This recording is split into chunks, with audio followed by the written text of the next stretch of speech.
Hello, we're calling to order the meeting of the Parks, Recreation, Human Services, and Public Safety Committee. The time is now 5 o'clock. And so we will start. Is there any public comment? Yes, there is. We have 3 people tonight. The first person is Paul Ishii. All right, if Paul will come up.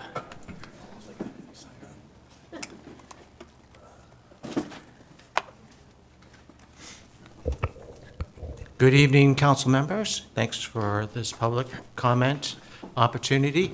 My name is Paul Ishii, and I am the president of the Arts Foundation of Federal Way. I know this is going to be a topic for this evening of the Parks Department about some of our collaborative efforts with the PAC and the city and ourselves. So I just wanted to say a few things about that before they give their formal presentations. A couple other board members are also here from the foundation, Alan Smith and Jean Burbidge. Thank you very much for coming this evening.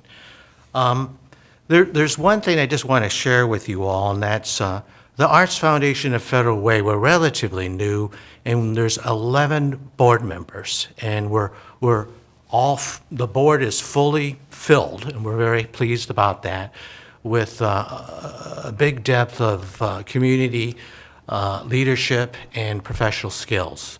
So we're running full board here. We got a great team. But some highlights here I just wanted to share with all of you, why we've been doing some discovery on collaborating with these other 2 groups, meaning the PAC, OVG, and all of you, the city, is because we understand the challenges of limited access to resources and the competition for funding and the instability of funding that we all know, the administrative burdens. Again, we're 100% all volunteer organization, and limited public support and equitable access. It varies all over the place in how people gain access to the arts and cultural enrichment. And then dependence on voluntary donations. And then, of course, the ongoing educational funding cuts. So we've concluded as a board that addressing these challenges in a collaborative, multilateral approach with governmental agencies, philanthropic organizations, businesses in the community is really the way to go, to ensure our community has access and resources to our cultural and social fabric here in Federal Way. Thank you very much. Thank you, Paul. We appreciate it. Okay. And who do we have next? The next person is Alan Smith. Alan Smith. All right, go ahead. Just a reminder, I think that most of you know it, you have 3 minutes for public comment. The green light comes on when you start. There will be a yellow light when there's 30 seconds remaining, and then the red light comes on, and we ask you to wind up quickly thereafter. So, all right. Thank you. All right, go ahead, Mr. Smith.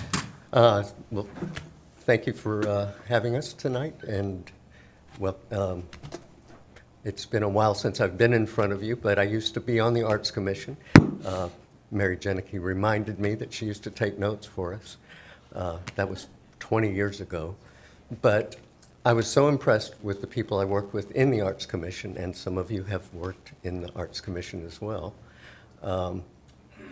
that I saw people who really cared about the city and were really responsible stewards.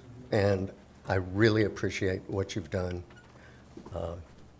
up to now. You've really changed this city. And I am with the Arts Foundation now, and I just spent some time in December with a collaboration with the PAC in putting on a winter festival, and met several people there who had never even been in the building before. And one family in particular, just the mother came up and she said, this is wonderful. She says, this used to just be a block of rocks, and now it's this beautiful space. Thank you so much. And she said, pass that on. So I'm passing that on, that they appreciate that this exists. And she said, we thought we'd have to dress up to even come in here. And I said, no, this is for you. This is your space. And the kids were so well-mannered, and they were just wonderful people. And they came, once we dumped snow on everybody, which is one of our things that we do there, we have a little snowfall at the end of it. All of the kids were just one giant pile, and they just bloomed. It was fantastic. And I spoke to one other person who had moved back to Federal Way, had grown up here, moved to Bellevue. He was a real estate agent, and he wanted to come back here and meet the growth that was going to happen here. So I just want to thank you and share those two stories, and that's pretty much it. Thank you. All right, thank you very much. Right, and who? And next is Karen Brigado. Hello. Karen, Ms. Brugado. Hi, City Go ahead. Council members. I am the new chair of the Arts Commission. Thank you. I have to thank you, too, for all your support of the Arts Commission. I wanted to talk to you not about our budget, but the successes that we have had this year. And I know that's a surprise. We have great success, especially in the Arts Explosion. It's our newest project. We're going to be putting it on a third year, expanding it from 3 categories to 5. We're including the quilters and crafters this year in textile art. We're involving youth in art. We're really going. And speaking of budgets, last year when we saw our actuals, we actually spent $96,000. Sounds like a lot, but we were absorbed in the Parks Department. Everything is fine. When we did our work plan this year, we treated it as a wish plan because, you know, some of you might like something and check it. Some of you might not like some things and not check it. That's fine. Some things on our work plan we've never done. We've never put up murals. We've never put, the sidewalk things. We've never done a lot of things. And it shows when Federal Way's color happens to be Harbor Freight Tools. That's okay with us because we can't afford anything else up there. We've been challenged to put something on the train trestle going across 320th. I'd like to see an artist, perhaps a graffiti artist, submit what he wants to put, have him show some community spirit, and put a great painting up there. I don't know what's going on, but we submitted our work plan. It should never be added up. It's not considered a budget. It's not. But of course, ours equaled about $200,000, which is what I was asking all along, and that's okay. But we've revised it. It's now equal to 96. We took historic and put it on. It looks past. It doesn't look forward as a budget. It looks past. It should never be added up. It is not a budget. I've dealt with budgets for many years. It's not. It's a wish list of things that you may wish to do. That's all I wanted to say. Thank you very much for listening. Thank you. One quick question. With adding the other categories, the Arts Explosion, is there going to be room there in the pack for them? Or how do you handle that? Yeah, Okay. there will be. And also with the where the light rail comes across, I mean, I'm a big advocate of some artwork on it. However, I think that Sound Transit has made it very clear that that's not part of their plan, and unfortunately, they're the ones in the driver's seat, and I wish they were not. But the council president has a question. Okay, Paul. Comment and a Okay. question on that one. Actually, that's true, we can't touch that, but that doesn't say we can't do something in front of it. So there is options still for that one. The other one is we've got quite a bit of work plans. I've known that we've seen the arts come back and forth. Does the chair know when the arts work plan will actually be brought forward so we can actually review it for deeper discussion? John, do you have an answer for that? Or, Not 100% sure, but I believe it'll be back in front of you in February. February? okay. Okay, sweet. That was it. Okay, Thank all you. right. Thank you. All right, thank you, Karen. Thank you. Will it go, Excuse me, Councilmember Honda. Does the work plan need to go back before the Arts Commission before it comes back here? Are you done, are you guys done with it? The last vote of the Arts Commission was unanimous for the work plan as it stands. All right, thank you. Thank you. All right, thank you. Earlier when we, okay. Okay, all right.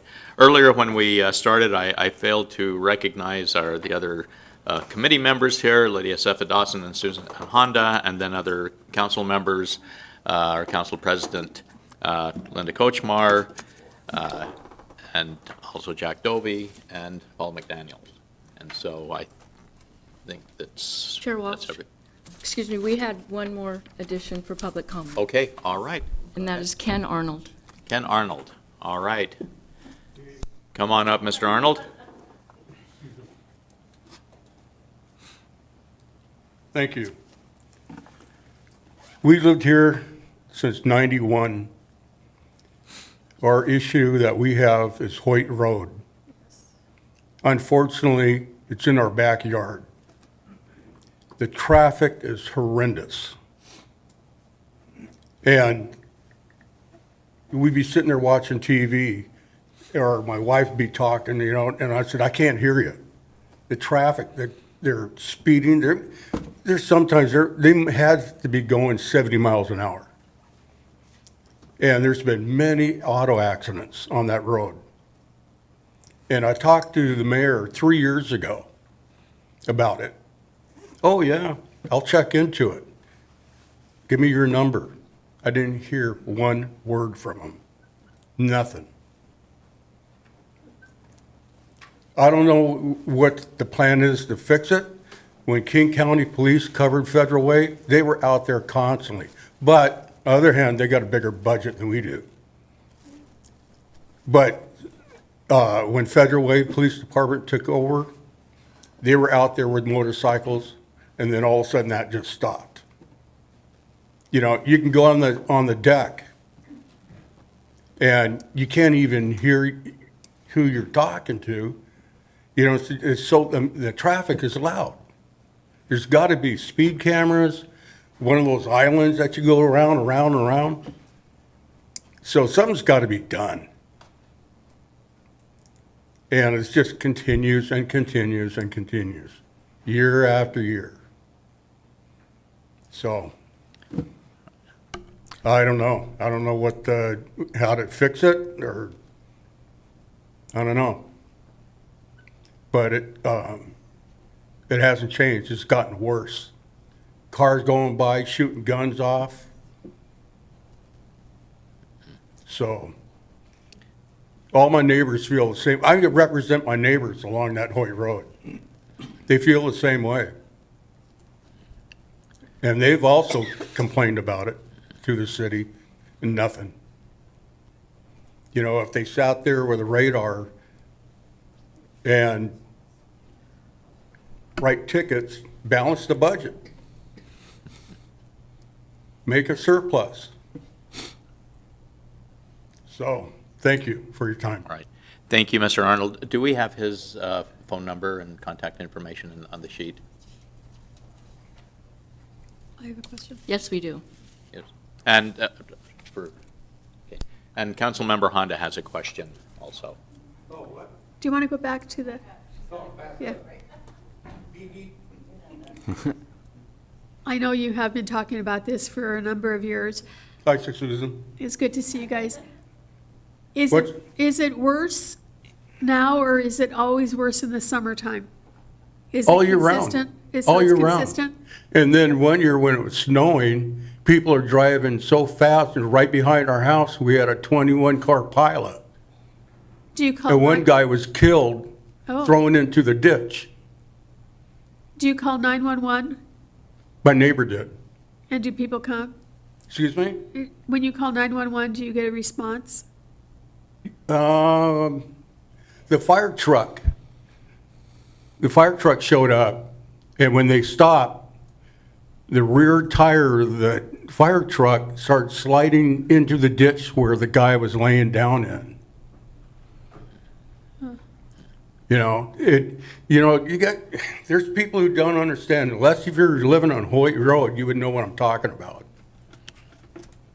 We gotta start sitting out there with the radar, make a profit.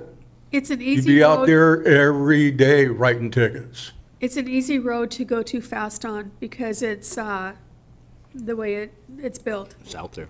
Yeah,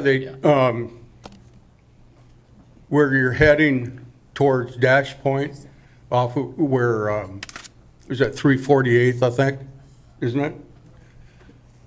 And you make a right and you're going down the hill, that's when they're flying. I mean, in fact, there's a neighborhood in Pierce County across the street, okay? And there's people got their turn signals on, want to go into the neighborhood, and there's cars flying down the hill, driving on the shoulder because they don't want to wait for that car to make a left. So, Thank you. We have a police officer in the back, and I'm sure he's heard. Okay, thank you. Excellent, excellent. So, Thanks for coming tonight. Officer Buchanan will So- take some information from you uh-huh. as well.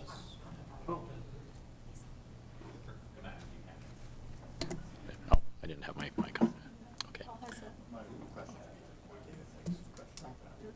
Okay, all right. All right, I have one more public comment. one more public comment. Okay, Craig Patrick. Greg Patrick, all right.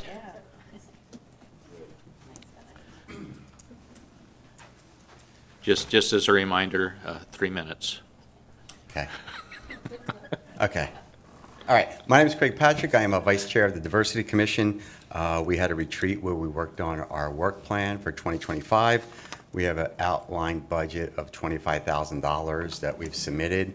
We are happy with the work plan that we came up with. We feel that everything has been addressed and accounted for, and we think that the work plan should be approved, given the amount of restructuring that we're kind of doing.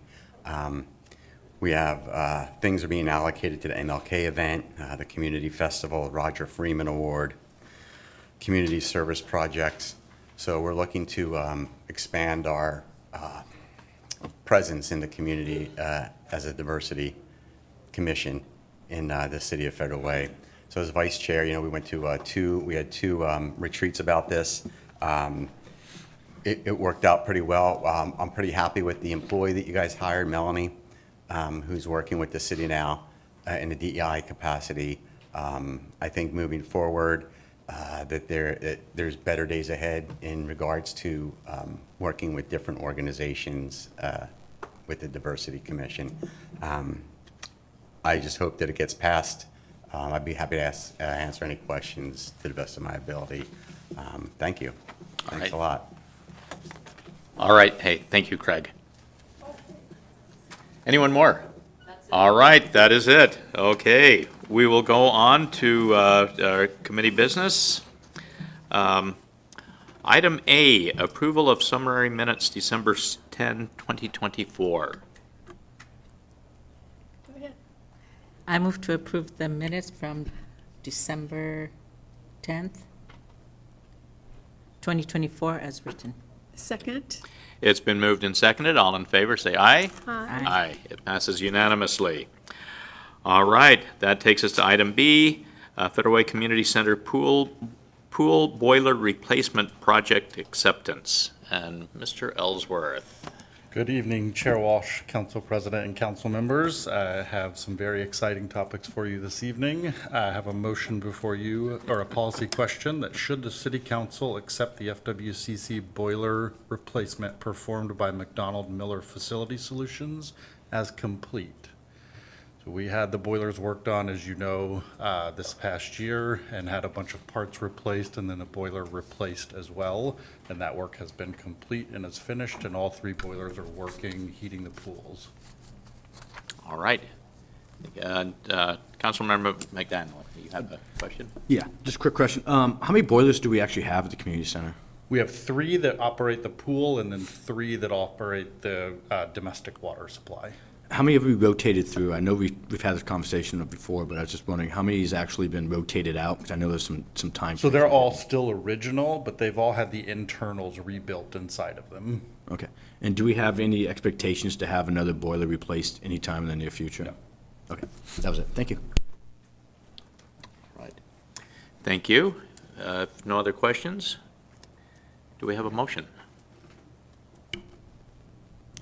I move to forward final acceptance of the Federal Way Community Center pool boiler replacement at Federal Way Community Center to the January 21st, 2025 City Council consent agenda for approval. Second? It's been moved and seconded. All in favor, say aye. Aye. Aye. Aye. Carries unanimously. All right, and on to the item C, Federal Way Community Center poolside pump replacement project acceptance. Perfect. Another policy question for you all this evening is, should the city council accept the FWCC pool and slide pump replacement performed by Orca Pacific as complete? Our pool pump and our slide pump went down earlier in 2024. We had that replaced and is all back up and working for the pool and slide, and that work has been completed, and we are looking to close out that project. Right. So I have a question. With all of the work that's been done on the pool, the slide, the things that run the pool, is the pool good for 20 more years, or are we looking at anything else that could possibly need to be replaced or repaired? We're always performing preventative maintenance on the mechanical systems in the pool. With that said, I can't predict when something may or may not fail. I can't say 20 years, but I can assure that it will last a long time for what's been replaced at this moment. But is there anything else that we haven't replaced? Yes, we do still have several other motors and pumps in the pool system area that haven't been replaced. We are working on a plan to get those replaced when we have the funds available. Thank you. All right. It almost seems like the last year or so, by the time that another year rolls around, we should have a new community center there with all the replacements. That is the hope. But, Councilmember Dovey. Yeah, I have a question. You said you're working on funding to replace these items. If they were to break tomorrow, heaven forbid, how long would the pool be down? It would be similar to kind of what happened before. We would look at a minimum of about 16 weeks to obtain the pumps itself. That's kind of what it takes to manufacture these and then apply what is an epoxy coating for the inside of those pumps. They're not ready-made on-the-shelf pumps that we can just go purchase, but we would have to create an emergency order and then go order those as quickly as we possibly could. How many of those are, not that there's anything wrong with them now, how many would be suspect if something came up and happened? Right now, we have 4 pumps that have not been replaced. They're currently working and we're having no issues with them, so we don't anticipate them to have any problems anytime soon, but yeah. If one went down, would the pool still be open? It depends on which one went down. Each pool has multiple pumps for each section of the pool, so if one went down on one pool, it doesn't necessarily mean we would be shut down completely. And one last question, what's the timeline, the life of one of these pumps, or where do you think we're at in this? I would say they range anywhere from 10 to 15, maybe 20 years, so we've had a lot of useful life out of them. We are getting to the point to where we need to look at their replacement, and we are working on a plan for that to happen as soon as we possibly can. And what do they cost? They would range from, our smallest one costs about $9,000, upwards of about $20,000 for the largest one. And one last question, it sounded to me, what I heard is we're at the tail end of the life of these pumps? Yes. And we would be down for 16 weeks for each one, and if all 4 went out, would it only be 16 weeks? Or if they went out one and then 2 months later and all that, we could be down a total of, what, a year? Depending on. Unlikely, but. Unlikely, but yes, if yes. one went out today, we're 16 weeks, and we fix it, and then one goes out Sure. In 16 weeks, we're down, I mean, that's 32, that's 64 weeks. Yes, and we are looking into some funding options that will be coming up shortly, and that will hopefully help us complete this project without any impact to our current operating But budgets. is that money in the budget? It's not currently for those replacements, but should we have one fail, we would be able to cover that expense in our operating budget, but 2, 3, 4 of those go down, then no. Yeah, but we'd be 16 weeks without some sort of service, which is, what's that, 4 months? It's more. I Yeah. think that's a potential problem that Yeah. I haven't heard about before. Not that, I'm not saying that it should Sure, go down, sure. but I just, we might want to, reviewing that a little bit more. Right. Council President. I'm just wondering, thank you, with the boiler, for example, and the pumps, I know we wouldn't be insured for normal wear and tear, but if there's a catastrophic event, do we carry insurance or are we self-insured? We are self-insured, we do not have insurance on them. Would it be, especially for the boiler, would it be possible to look into that, or? That I could not answer. John? I think we need to check with legal to find out if you can pick and choose what you can and can't cover, but I believe, and Adam, our new attorney, may have a different opinion, but I believe we're self-insured on those type of systems. But we can further meet with. I think you should. Ryan. You can get boiler insurance for catastrophic failure. I do know that. So we can look into that. Yeah, I think it'd be wise. Okay. Yeah. All right. Councilmember McDaniel. The boiler's part of the capital budget, like for future things, are they listed in there? That I couldn't speak to at the moment. I'd have to go back and check. I would assume they would be, but I'm not sure at this time. Since they've all been replaced now, it may not be on that list of items for the future. Okay, thank you. I have another question. Okay, Councilmember Honda. So the pumps that we're talking about that haven't been replaced, will they show wear and tear so that you can see that they're failing before they just fail?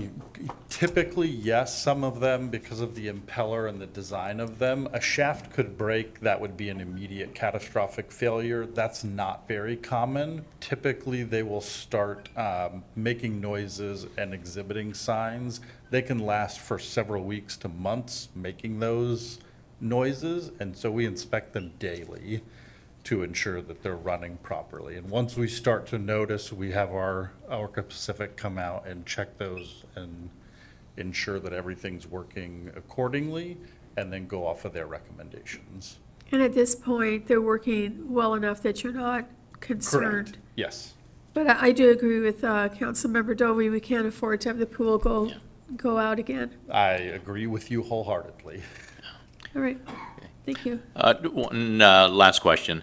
With the pumps, are they all different pumps, or are they? Yes and no. The two of them are the same horsepower, so we have a set of two, and then 2 other singles. So I mean, if there's some that are multiples of the same identical product, I mean, would it make sense to have one on the shelf ready to be installed if it? would love to. So. Okay. So We can certainly discuss that as an option. I don't know, without talking to Leaf offline, I don't know what the cost of each pump is to buy and put on the shelf in case something like that happened. But we can certainly look into that. Yeah, I'd say it'd be wise to at least explore that. Yeah, a larger pump, and I know those offhand, it's about a 6 horsepower pump. A 25 horsepower pump is about $15,000 to $20,000, and then we step down to like a 20 horsepower and then a 6 horsepower. So each one, you diminish the cost, but between 15 to 20 would be the largest. Okay. And as a point of clarity, the city does have insurance for the equipment and the machinery. The problem is the deductible is very high. It's like $50,000 deductible. So if the motor is $9,000, there's really not much point in claiming on insurance at that point, so. Okay. All right, thank you. Thank you. All right. Oh, it looks like we do have one more question. Mine's a little bit off topic. When you go to the community center, you have to walk through the counting thing, you scan in and go in. I've noticed that's been broken for a while, and they said it takes a while to order those parts. Do you know what the timeout on that particular piece is? So it's being continuously maintained and worked on. What we're having an issue with is whatever the rotating mechanism is, when it gets hit really hard, it ends up jolting that internal piece, and it takes a couple weeks to order those parts. We're gonna be installing kind of I don't exactly know what to call it, a lane per se. And that way, instead of people kind of going in a Z pattern to get through it, that's what's making the kind of rotating pins break in there. And so that'll make people go straight directly through a line and should prohibit it from breaking anymore. Okay, thank you. Yep. All right. Any further questions? Okay. Do we have a motion? I move to forward final acceptance of the Federal Way Community Center pool slide pump replacement at Federal Way Community Center to the January 21st, 2025 City Council consent agenda for approval. Second. It's been moved and seconded. All in favor say aye. Aye. Aye. It is unanimous. Thank you. Thank you. All right. So, let's see, it's Commander Buchanan, right? That's correct. All right, so, Good evening. My name is Kyle Buchanan. I'm a commander with the police department, as you just stated. I'm presenting the King County Jail Services interlocal. I should say next item, item D. Oh. King County Jail Service interlocal agreement. All right, sorry about that, thank you. That's okay. Sorry, I misspoke. As I said, I'm presenting the King County Jail Services interlocal agreement. There is an error in the policy question, so I'll just correct it right now when I say it out loud. It should the City of Federal Way enter into a 5-year interlocal agreement, not a 4-year, with the King County Jail for jail services at the cost of approximately $625,000 annually. As you probably know, the Federal Way Police Department uses a number of jails to house misdemeanor suspects. King County Jail is one of those jails. It's kind of a last resort jail. The main reason that we do use King County Jail is because they offer medical services and some mental health services that a lot of the other jails don't offer. Our ADP at King County Jail this year is 4.6. That's the average number of people that are in King County Jail. So it's very low compared to a lot of our other jails that we're using. As I said, it's a 5-year agreement. I can take any questions that you may have. Right, Councilmember McDaniel. Yeah, you said 4.6, so what percentage would you say this jail actually takes? 'Cause I know SCORE is our biggest one, and we use a few other ones, but what would you say percentage-wise? You're probably looking at about 5% would be my guess. Okay.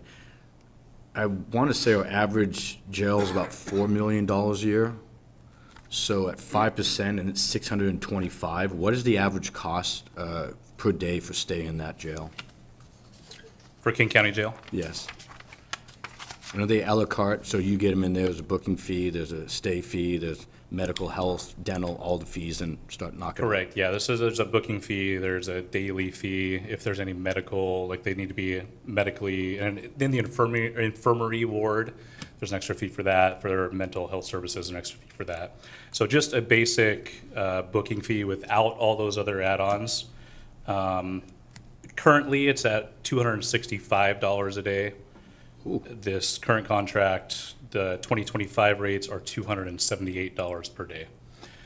King County Jail is at the very high end of all of our jail expenses. That's much higher than we pay the other jails, and that's why they are kind of our last resort for housing misdemeanor subjects. Gotcha. And then what SCORE is what? It's 100 and something, isn't it? Yeah, I can't remember off the top of my head, but it's much, much lower, yes. All right. Is the 625, is that a top, not top, but is that a bottom, like it's a minimum of we spend 625,000, or is that just a budget number we're sticking in there? That number is based off of the 4.6 ADP from last year, and that's a rough estimate of what we think we're gonna be at based on that ADP. Gotcha. And then are we guaranteed any beds at this location? We're not guaranteed any beds. We don't pay for guaranteed beds. We only pay for subjects that we actually book in. Gotcha. Okay, thank you. Right. Councilmember Honda. Thank you. So the King County Jail is the one in Kent or in Seattle? It's both, yeah. The one down in Kent is only open for certain hours for bookings, usually some business hours that they're open. But if we arrest somebody during graveyard hours or swing shift hours and they need to go to King County Jail, they'll go up to Seattle. Okay, I thought that SCORE at one time had the best mental and health services. Is that no longer true?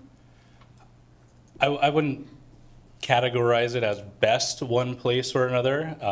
It really just depends. You know, King County may offer some of the services that SCORE doesn't offer, or depending on the nurse that's working at the jail, they may refuse them and then they have to go to King County Jail.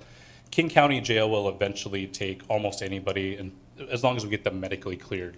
SCORE a lot of times, or I shouldn't say a lot of times, SCORE will sometimes reject people for medical reasons, then they have to go to King County Jail. Does King County Jail offer assistance in getting off drugs? Medical assistance? I don't know.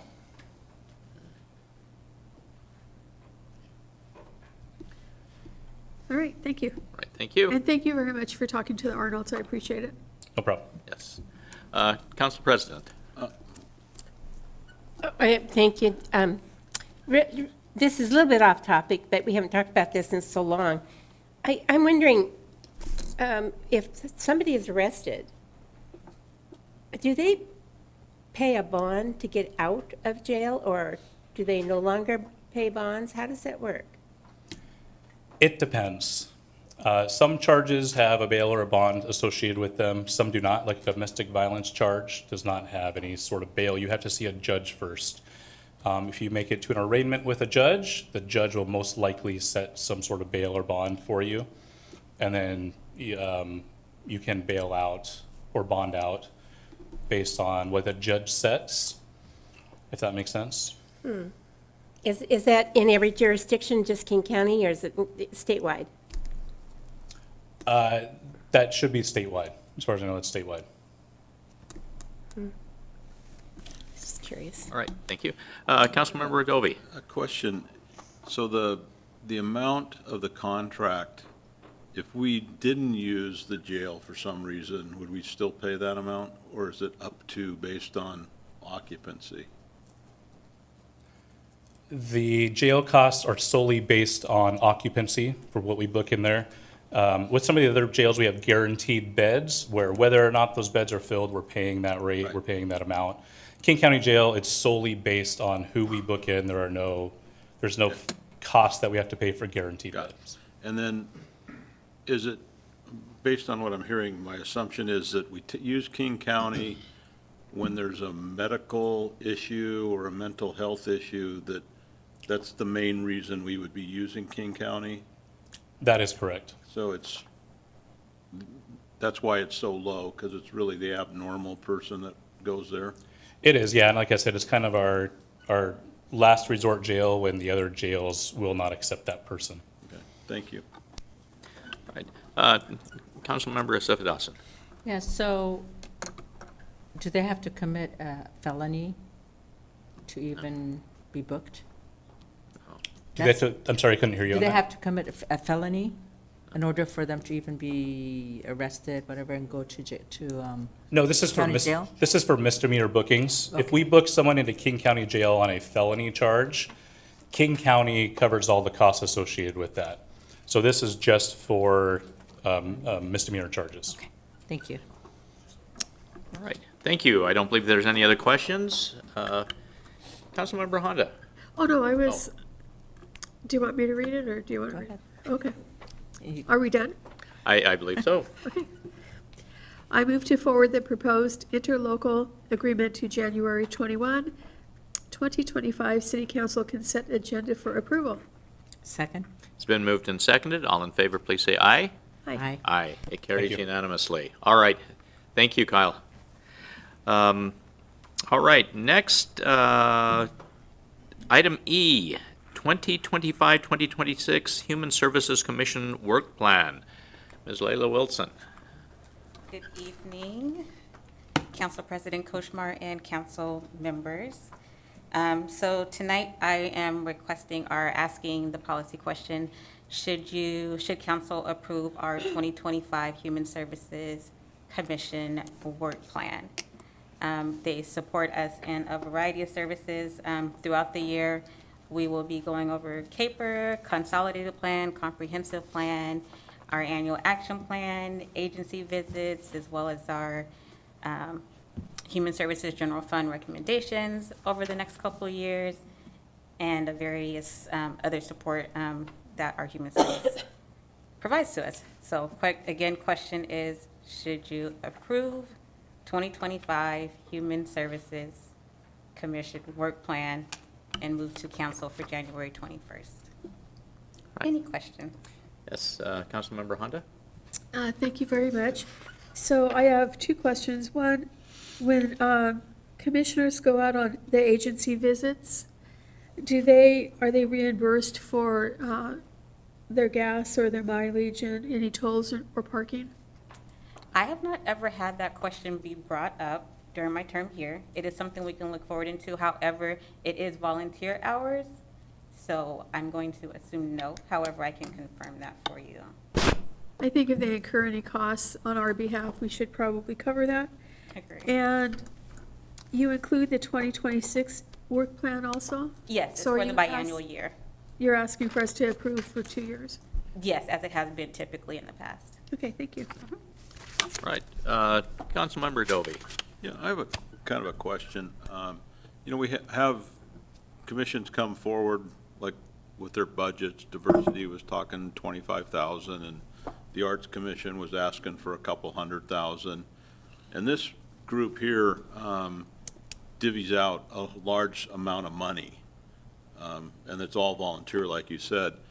Shouldn't there be some sort of budget to offset some of the, things that the people are doing? Like, I don't know what it is, like Councilmember Honda talks about gas, or, you're having them sitting there at a meeting and we feed them, or I don't know. It just seems to me that all these commissions have a budget. This one's got the biggest budget and not the most responsibility, but a lot of responsibility, and they don't have a budget.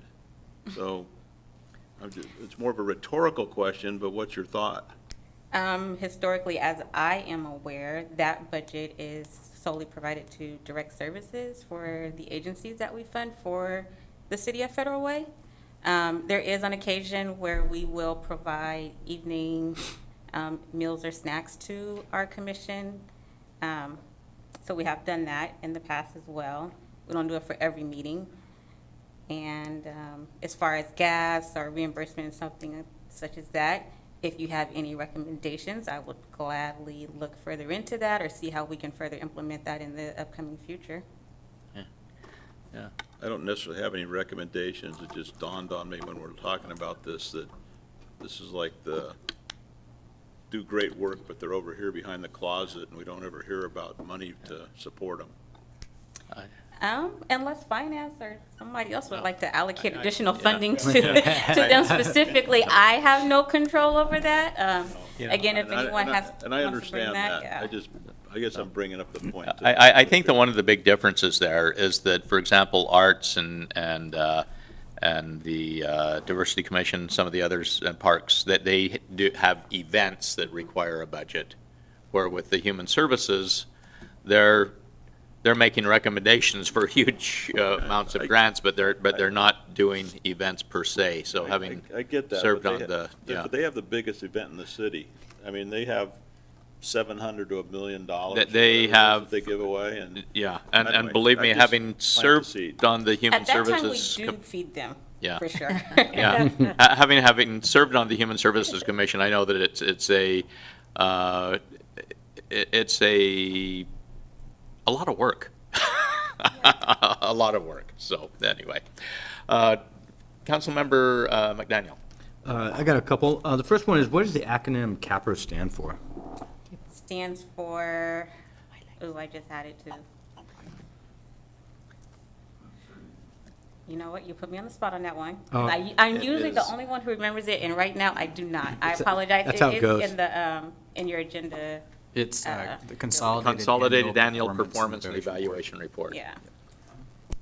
So which one is, because I've been to only a couple of the meetings for them, which one, that's not when they go through and they actually do the funding for the groups, is it? So what does that one actually cover then? I'm sorry, I didn't hear the first part of that. I've been to a couple of the meetings, but that was when they were selecting which organizations to receive funding. Is this something different than that funding mechanism, or is that? The CAPER? Yeah. Yes, so the CAPER is part of our, we update that annually in connection with the consolidated plan. So annually, the consolidated plan, I believe, is updated every 5 years. Comprehensive plan also has a lengthy timeline, but every year, with our federal funding, we will update the CAPER, and we use some insight and some guidance from our commissioners to see if they have any input to add to that. But it's also a briefing to provide to them what we in the Human Services Department have done throughout the year. Okay. And the only other question is kind of to your point about funding is, I'd be curious to know what we spend on dinner so we can make sure we lock that in. It doesn't become one of those disappearing budget items in the future. And we use that in connection with the same amount that we do with the city council dinners, so it's approximately like $20 per person. Okay. Thank you. Thank you. Councilmember Seth Dawson. Yeah, thank you. So thank you for the work plan. On there, you have who is responsible for these activities, right? Say that again, I'm sorry. You have who's responsible for the activities? Yes. That are outlined. There's one that has a few of those, like resource list review, and others that just talk about the commission as being responsible. But staff is still going to be involved in producing that, correct? Staff is solely responsible for everything on that list. We use this as a guidance to show the commissioners what we are working on internally, and throughout the year, what we would like some of their insight or guidance on. So if they have anything pertaining to the resource list, we have, which we compile throughout the year, change, or whatever the case may be, present it to them, this is what we have, or if they want to add to it during that specific time on the work plan or throughout the year, then it's just a general insight on that part. So all the ones where it says commission, it's still commission and staff? Yes. Staff and commission? Okay. Thank you. Right. Council President Kochmar. Thank you very much, Chair. So how much is it that we now receive from the federal government as a pass-through? I don't oversee our federal budget. That would be my colleague, and I believe it's roughly, we got notice just about maybe 800,000 for? 836, okay. So just so the people understand that what we're dealing with is not money that's coming from our city budget, it's coming from federal funds that have a guideline, federal community development block grant funds that have a federal guideline and as to how they are to be appropriated. And people come, different agencies will come in and file an application to say, for example, the Boys and Girls Club, if they need a new roof, that kind of a thing. And then our Human Services Commission goes through all the requests, and then they even have follow-up to make sure that the money is being used appropriately. But so it's a very heavy responsibility for our Human Services Commissioners. How many are on the commission now? How many people? We currently have 9. We have 3 terms that are expiring this month. Mm-hmm. And that also includes 3 alternate positions. Okay. So of the money, we always have so many applications, so are we still like double and triple the amount of money that we get that we're having people apply for? That depends on the year that the budget is approved for, which can vary. So as of right now, we just passed our Human Services General Fund, and again, the 836 on our CDBG funds. So I believe we're set to revisit the general fund budget in 2026. No, I meant the applications from people. Usually we get so many applications from people. Is that still occurring? Yes, it is. And during our cycle for usually way more than more than the money we have available. Yes, that is. Just for example, for the Human Services Fund, we received a total of, I think, 118 applications, over $2 million. and was only able to fund 629,000. Yeah, okay, okay. Thank you very much. Yeah, thank you for indicating how the vacancies that we're going to be having on the Human Services Commission. And that's I know that we're losing, I think Ken Stark is not reapplying. He's going to be a great loss to the commission. He has just his depth of knowledge is incredible. And so we need, I guess this is a plea to not many people here, but whoever hopefully may be watching it that we need people on the Human Services Commission that have good common sense and want to serve in the community for a very valuable, to making very important recommendations to the council. So. Took the words right out of my mouth. Thank you. So, right. I don't believe there's any other. Councilmember Seth Dawson, do you have your light on for a question or to make a motion? I don't have a question. I'm sorry. Okay. All right. Do we have a motion? I will make a motion. I move to forward the proposed 2025-2026 Human Services Commission work plan to the January 21st, 2025 consent agenda for approval. Second. It's been moved and seconded. All in favor, please say aye. Aye. Aye. Aye. It carries unanimously. All right. Thank you. Thank you. All right, next, item F, 2025 Diversity Commission Work Plan. And Mr. Keith Niven.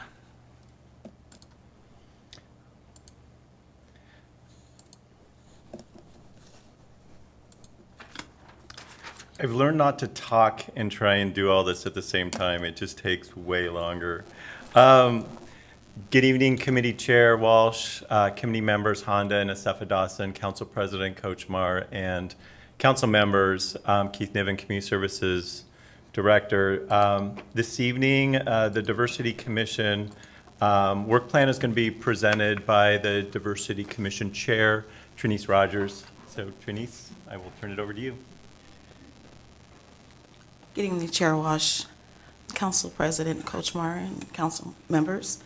We're excited to present our 2025 Diversity Commission Work Plan. We have a couple of commissioners here, Commissioner Patrick and Commissioner Arnold. Thank you for being here. So with that, and I hope you all had a copy. You already have a copy of the work plan, right? Okay. You might be able to just do it with the down arrow. Awesome. All right. Okay, duties and responsibilities. Formulate a yearly work plan for presentation to and approval by the City Council. Policy question. Should the City Council approve the proposed 2025 Diversity Commission Work Plan? 4 strategic pillars. Council engagement, build relationships, community enrichment, advocacy. And we're really excited about these 4 strategic pillars. This is a DUCE framework that we, as a collective, during our recent retreat, have formulated. So we're really excited to present the 4 pillars tonight. So the first pillar is council engagement deliverables. Solicit feedback from council, 1, 2 monthly council reports, 3 quarterly presentations to council. Second pillar, build relationships. Deliverables, 1, MLK, January 18th, Community Festival and Roger Freeman Award. 2, engagement nonprofits, community groups, and businesses. 3, community workshops. Minimal 3. Our third pillar, we have community enrichment, deliverable, community service projects. And at this point, we are minimal at 2. And the fourth pillar, we have advocacy, deliverables, 1, community listening sessions, minimal 3, and 2, insight and recommendation report. And so here before you, we have our budget, and we would like to thank Keith Niven for advocating on behalf of the Diversity Commission to really solidify an actual budget for our commission. something that we needed and wanted for quite some time. We're really excited to present this to you this evening. So as you see before you, it's a 2025 Diversity Commission Work Plan Budget Appropriation. I can go line by line, or if you have any questions upon completion, I'll be more than willing to entertain. Or do you want to have, do you have questions specifically now? Can I take questions now? No, I don't think any of us, let's wait till the Wait till the end end, for okay. questions. There may be a possibility, there may be a interruption for questions, but go ahead as if the questions will be at the end. Awesome. All right, moving on. Recommendations. Diversity Commission recommendation. That was 12/12/24, approval. Mayor's recommendation, option 1, approve the proposed 2025 Diversity Commission work plan. All right, with that, I can take questions if there are any questions at this time, Okay. please. All right. Council Member Honda. Thank you. Thanks for being here, for presenting the work plan. So, I understand that there is some discussion about the diversity books that used to be donated to the schools. And when I was on the Diversity Commission, that was one of the projects that we did, and I would love to see that come back. And I would love to see us even give the Diversity Commission more funding to make that happen. What it was we had a list of books that the librarians in the elementary schools helped us compile. And then we would pick so many elementary schools a year, and they would be given a budget, and then they could pick what books they wanted.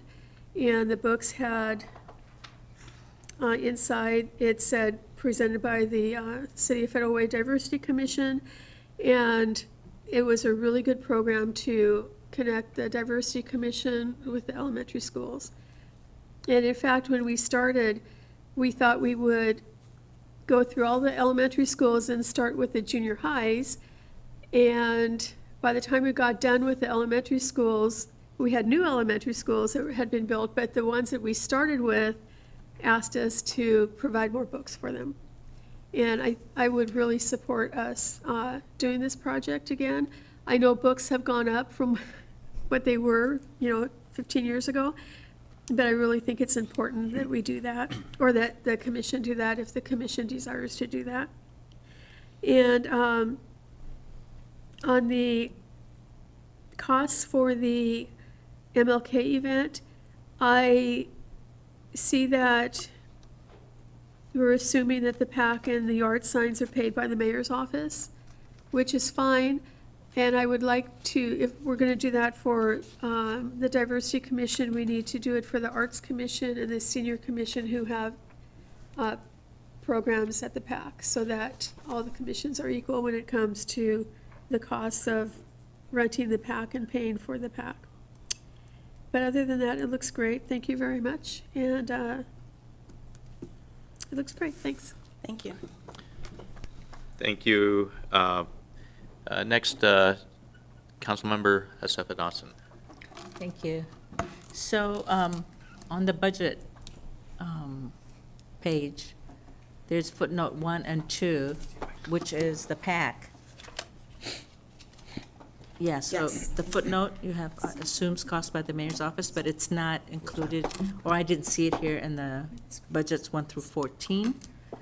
So I wonder if it should be added and then maybe taken out or zeroed out, because I don't see it there. Just a question. But Yeah, I think what the question is that there's footnote 1 and footnote 2. Footnote 1 refers to up on budget target, it has a 1. There's no place where it has 2, so it doesn't have a reference back to. So the 2 is actually next to the 5,700 on the pack? Yeah. So the reason, so I did this, so if it's not logical, it's No, it my makes fault. sense. Okay. So what I wanted to demonstrate with this is the amount of money that is coming out of the Diversity Commission budget for the MLK event is targeted at $5,700. That assumes that there's no cost for the pack, because the pack in and of itself is like $3,800. So and the reason for the footnote is if the mayor's office didn't comp the cost of the pack for the MLK event, then that 5,700 number would go up by almost $4,000. So that's why that is the way it No, is. I couldn't find it, Oh, so sorry. sorry. Yeah. But thank you for that explanation. And then my other question or point is, there's so many events and activities that are listed here. If, you know, we were to total them, I don't even know, right? So is that a big lift? Is that something that you guys really can accomplish, or how's That was that gonna be? Yes, thank you for the question. Has been a conversation that, as recent as our retreat. And, you know, we were just all reminded that this is hard work, this is our passion. This is something that we do day to day, day by day. Even if we're on the commission, we fully engage in this work. And so these things do come natural. It's just really being intentional and really just identifying what we're doing in terms of moving and functioning as diversity commission members. These are shared efforts, of course, and we are volunteers. But in terms of being in total alignment with our mission statement, if we're not doing these things, we're not in alignment with our mission statement. So this is passion work, and yes, it looks like a lot, but if we're fully functioning as diversity commission members, community members, these things come very natural. But thank you for the comment and question. Did you have anything in particular that was more so of a heavy lift than others? No, well, there's like attending other events, and then there's the community engagement. They were like quarterly. What else did you have? Yeah, like community service projects, and then you have the MLK event, and then, yeah, just seems like there's a lot that you listed here even. For us to effectively So- do our work as commissioners, if we're not fully engaged in community, we're not being effective. So one way that we're effective is being fully engaged. And these items you see here just gives us opportunities to be intentional in the work that we're already doing. No, I appreciate it, by the way, and please let us know when these events take place.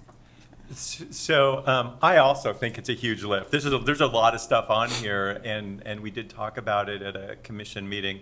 And I know Vice Chair Patrick has some thoughts on this as well, since he's also involved in another community outreach event. So, Thank you. Thank you, Chair Rogers. My name's Vice Chair Patrick, and we have this already organic thing happening in different community organizations. A lot of us, we work, we do the Diversity Commission. However, on weekends, we volunteer at different organizations, like maybe the Boys and Girls Club or the Boy Scouts or a church service. So we do projects with other organizations. What we're attempting to do is wrap in the Diversity Commission within these other organizations. So for an example, if I'm going to be doing a function with the Knights of Columbus, I might go to the Knights of Columbus as a Diversity Commission member and say, hey, because I'm already in an organization, or the Boys and Girls Club, and say, hey, I'm Mr. Patrick from the Diversity Commission. I'm going to work with the Boys and Girls Club today because I'm already part of this organization. This is how we try to blend the two together. I hope that answers your question. I mean, it seems like a heavy lift, but a lot of us in the Diversity Commission are already doing other things. Okay. So it's not like we're taking on new things. Is that correct? That's correct. Yeah, we're just proceeding with what we're doing and trying to have the Diversity Commission be more involved with other events. Okay, thank you. And Thank you. with the Roger Freeman Award, how do you solicit, Applicants? awardees? Yeah, so in past, we've partnered with the Federal Public School District. We've utilized what's called Peach Star, which is the electronic version advertisement for the entire school district. And also, we have reached out to local churches in addition to private schools in the area. So in terms of the Roger Freeman Award, it is an ongoing effort, but right now, we're just focused on high schools. It's something that we would love to expand into middle schools as well, but, yeah.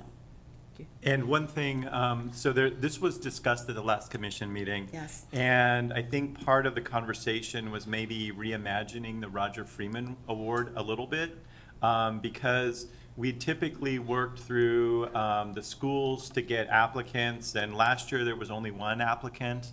And we gave the award to the one applicant. And so we talked about maybe pivoting this a little bit in a way that maybe it's someone in the community who's doing great things that doesn't necessarily nominate themselves, but is observed by others to be kind of a hero in our community, and that's the person that gets nominated, or those type of folks get nominated for this award. So I think we're trying to reimagine it, council member, because I think it's time to maybe grow it a little bit. And so we're committed to having some conversations over the next couple months so that by the time we get to MLK 2026, I think the Roger Freeman Award will be a bit different than it was in the past. Okay. So is it too late to nominate? I'm sorry? By the way, is it too late to nominate? This year it is too late, Okay. yes. All right. I think- All right. I have a question Oh. following up, Craig. Okay. Okay. So one more. Please let us know when you do, like, especially, I personally am interested in the community listening sessions. Yes. So it'd be great if we're informed of these activities. Thank you. I'm done. Let's go ahead with Councilmember Honda's question. Vice Chair Craig, I have a question on what you said. You said that if you were to go to an event that you would normally go to, you could represent the Diversity Commission. So would that come before the Diversity Commission for a vote so that the commission would agree that you could represent the commission at this event? Or will all commissioners just go to whatever events they want to and say, I'm a diversity commissioner? We had that conversation this past meeting because it is important that we identify ourselves as diverse commissions, and it's important that we are in alignment with the role as commissioners. And it's also important that the city knows that we're there representing, right? Right. And so we did agree in that conversation to communicate that to city staff prior to attending these events. So that's the effort in terms of, like, if there was an opportunity to attend an event in between a diversity commission meeting, we do meet monthly, but we don't want to have any missed opportunities where we don't attend certain events. And so we've agreed to communicate that directly to city staff prior to attending any event. But you would encourage your commissioners to come before the meetings? Absolutely, if time permits that, absolutely. Okay, thanks. Thank you. Councilmember Dovey. Thank you. You know, we've already had two council members talk about the number two, the mayor's office providing the PAC. And it would seem, this is more of a comment for up here. I think it's great. Your work plan works for me, and I'm excited for you. But you know how we did the MOUs not too long ago with the people that they could use the PAC, and it was financed basically through the council and not charging them? I think it was some choral groups and Some of the local, local arts yeah, groups. Yeah, so what I see here is a potential problem. I mean, it's probably not this year because it's going to happen this weekend. I'm assuming the mayor's already said you can have the PAC, or we'd be having a different discussion. But we should be thinking about, that's not a good way to budget, hoping the mayor funds the PAC so you don't have to pay for it. We might want to come up with a policy on some of these things and say, the Diversity Commission, because they do MLK, will always get to use the PAC. So there's some certainty. This to me is great. You did a good job.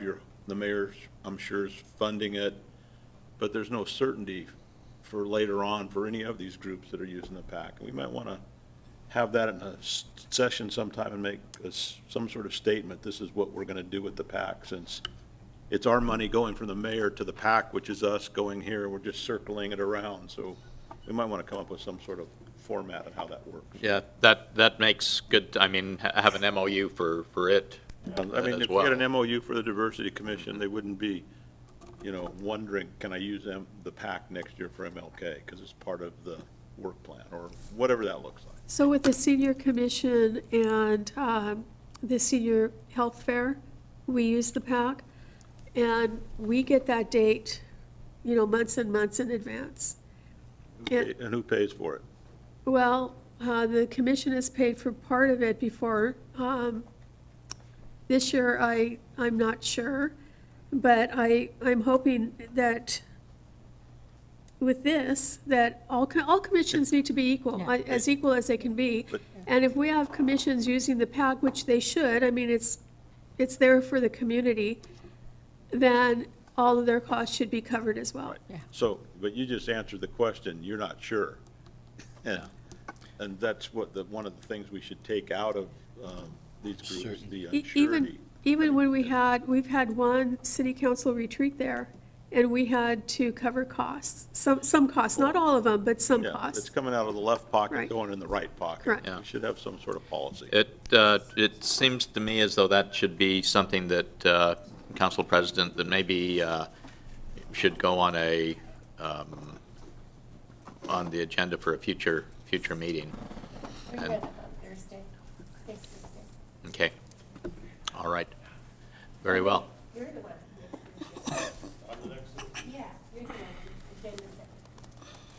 Yeah. So. So we'll get right. it on your agenda. But, yeah, I'm not sure I don't know whether that would be something for the committee first, or, I mean, it affects all of them, but anyway, so, but perhaps this agenda. Okay. Or, I don't know. So, anyway, we'll take that. Okay, before we get to Councilmember McDaniel, just to kind of, back on the community service project. So what you're envisioning is working with other groups, not creating a new service project sponsored by the Diversity Commission. Is that correct? That's correct.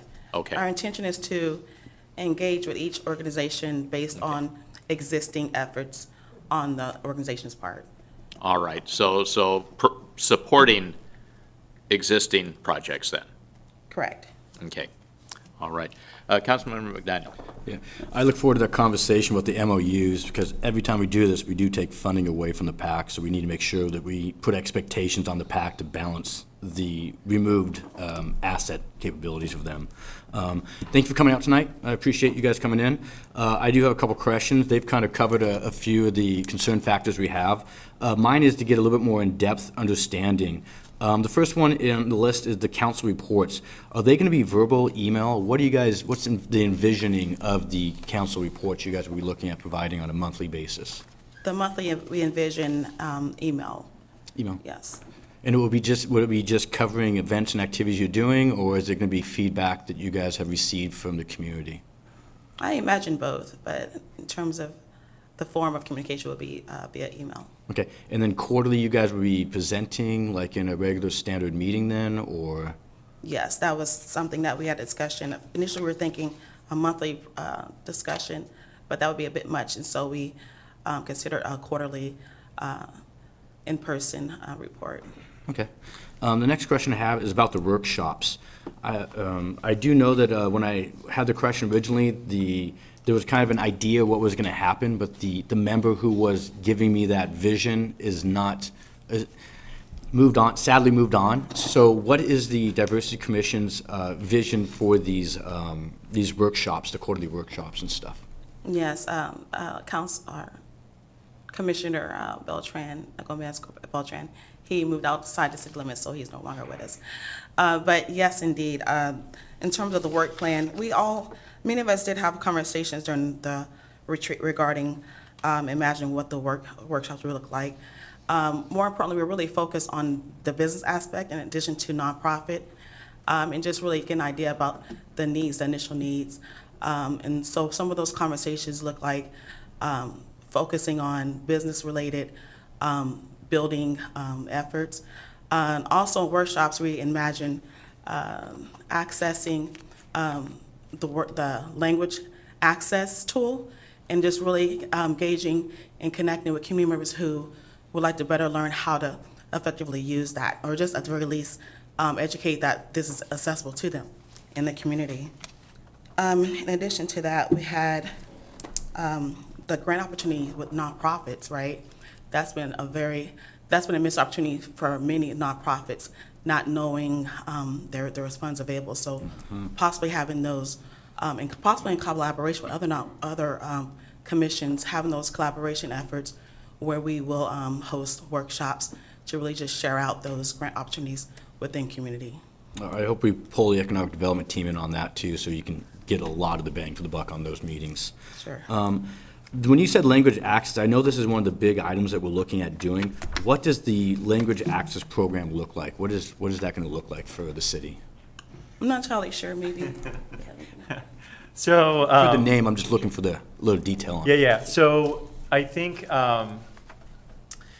there's a lot of expectations from different city departments on this language access plan. Obviously, it's for folks that don't have English as a primary language, or that, maybe might, need to use Braille or other forms to communicate. And so when you talk to Tanya in economic development, she has a certain expectation that it's for businesses, and that businesses that might be minority-owned businesses, or folks, immigrant businesses that don't understand city services and how to engage with the city, how can they if ultimately language is the barrier? Kevin Pelly, emergency coordinator, he's got a different expectation, where if there's an emergency in the city, how do you get out communications to folks where English might be a hurdle for them to actually understand? Public Works, in terms of applying for, road grants where there's federal funding, we have to be compliant with Title IX. So there's like every department has an expectation for what they need this tool to actually solve. And so what we've done is we're having our consultants sit down with representatives from each department separately to have a conversation about what do you need? What do you need? What do you need? What do you need? Put all of that into a hopper, figure out, okay, how's the best way to accomplish everybody's expectations? And then bring that forward for the city as a tool, whether it's electronic, whether it's manual, but then there's also going to be staff training on how to use it, so that, when I get stopped in the lobby by someone who might be Ukrainian, who's trying to talk to me in a language where we're having trouble, I don't just stand there and go, I don't know what you're saying, right? So part of it is getting staff to be a little bit more receptive to folks where there's a language barrier, and so that's what this is. Don't know what it looks like. Gotcha. Don't have a proposal yet, but we will have one hopefully by, the year starts, once you get to January, the year starts rolling fast. My hope would be by April, I think we'll have actually something Some tangibles. coalescing and ready to actually start to roll out and have a conversation about. Okay, thank you. That helped out quite a bit. The other one I have a question on is the listening sessions. What are listening sessions? I'll let you actually answer that. Yes, so again, the listening sessions, we're really just focusing on existing efforts that multiple organizations and businesses already have in place. A lot of businesses and organizations meet on a monthly basis, so we'll reach out to those organizations, asking to maybe share out during their existing meetings, whether it be maybe 10 minutes, and just really, first of all, introducing ourselves as a diversity commission and allowing them to understand that we do have a diversity commission here in Federal Way, and also just understanding their wants, needs, and desires as it relates to city engagement. So you guys will actually proactively be out there Absolutely. engaging? Oh, I love that. And the budget looks good to me. The question I have is actually for Keith. I don't know what the final number is, but I do know we have the consulting with us. What is our contract cost for that consultant? $135,000. 135. Okay. Is that a set fee then? Because I saw an hourly cost and that was only kind of It's based on what we would have spent on a FTE staff member plus the benefits. So it's a fully loaded person at the DEI analyst level, which is what we had prior to the vacancy. Okay. And does that actually fall underneath of the accounting code that all of this also falls underneath of? No, that's going to Different. come out of a different bucket. Okay. That was my question. Thank you very much. I look forward to seeing what you guys get to go this year. Thank you. And thank you, Councilmember McDaniel, for attending our meetings. All right, I have a couple of questions. One place I see the acronym DEIB. What is the B? Belonging. Belonging. Belonging, Okay, belonging. yes. Thank Okay. you. All right.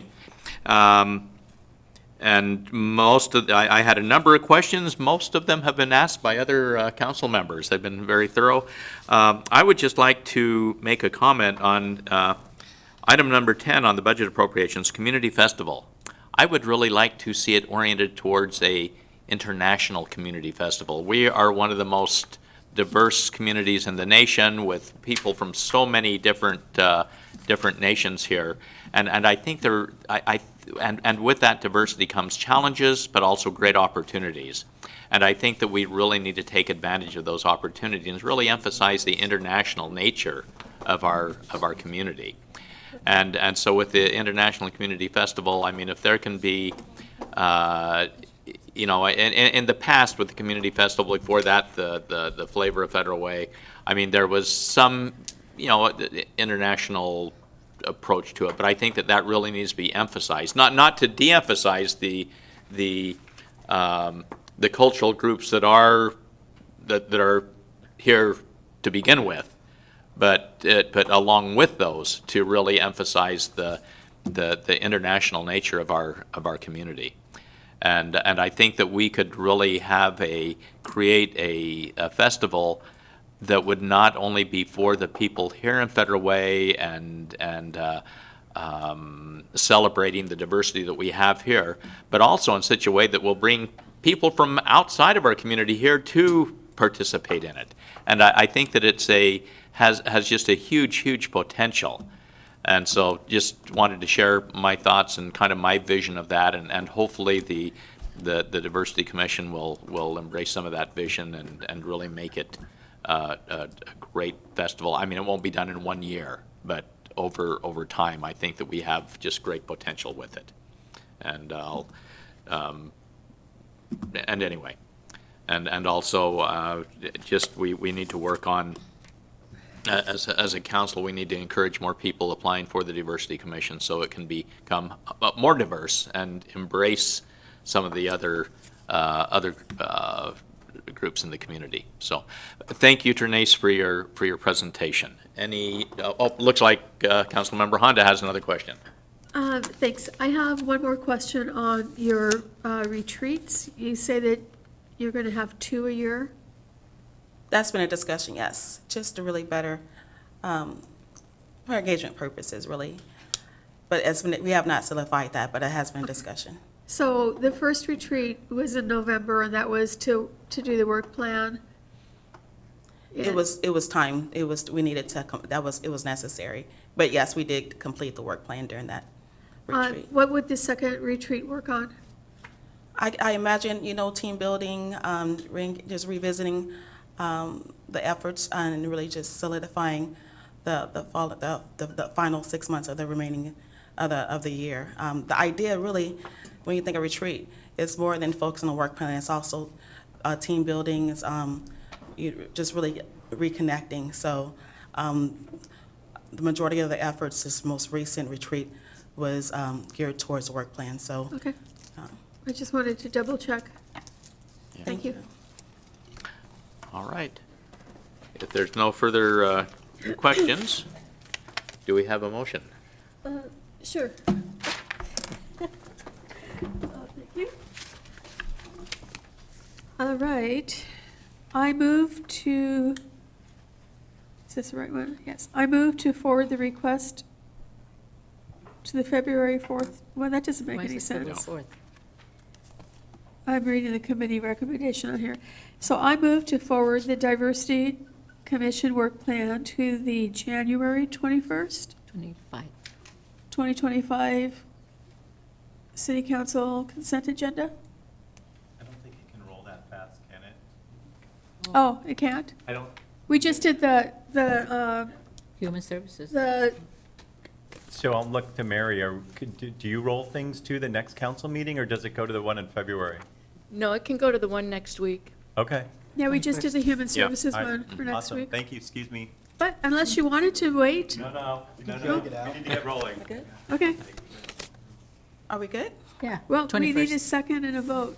Yeah. Did you say 21st? I said the 21st. I thought Okay. I said the 21st. Second.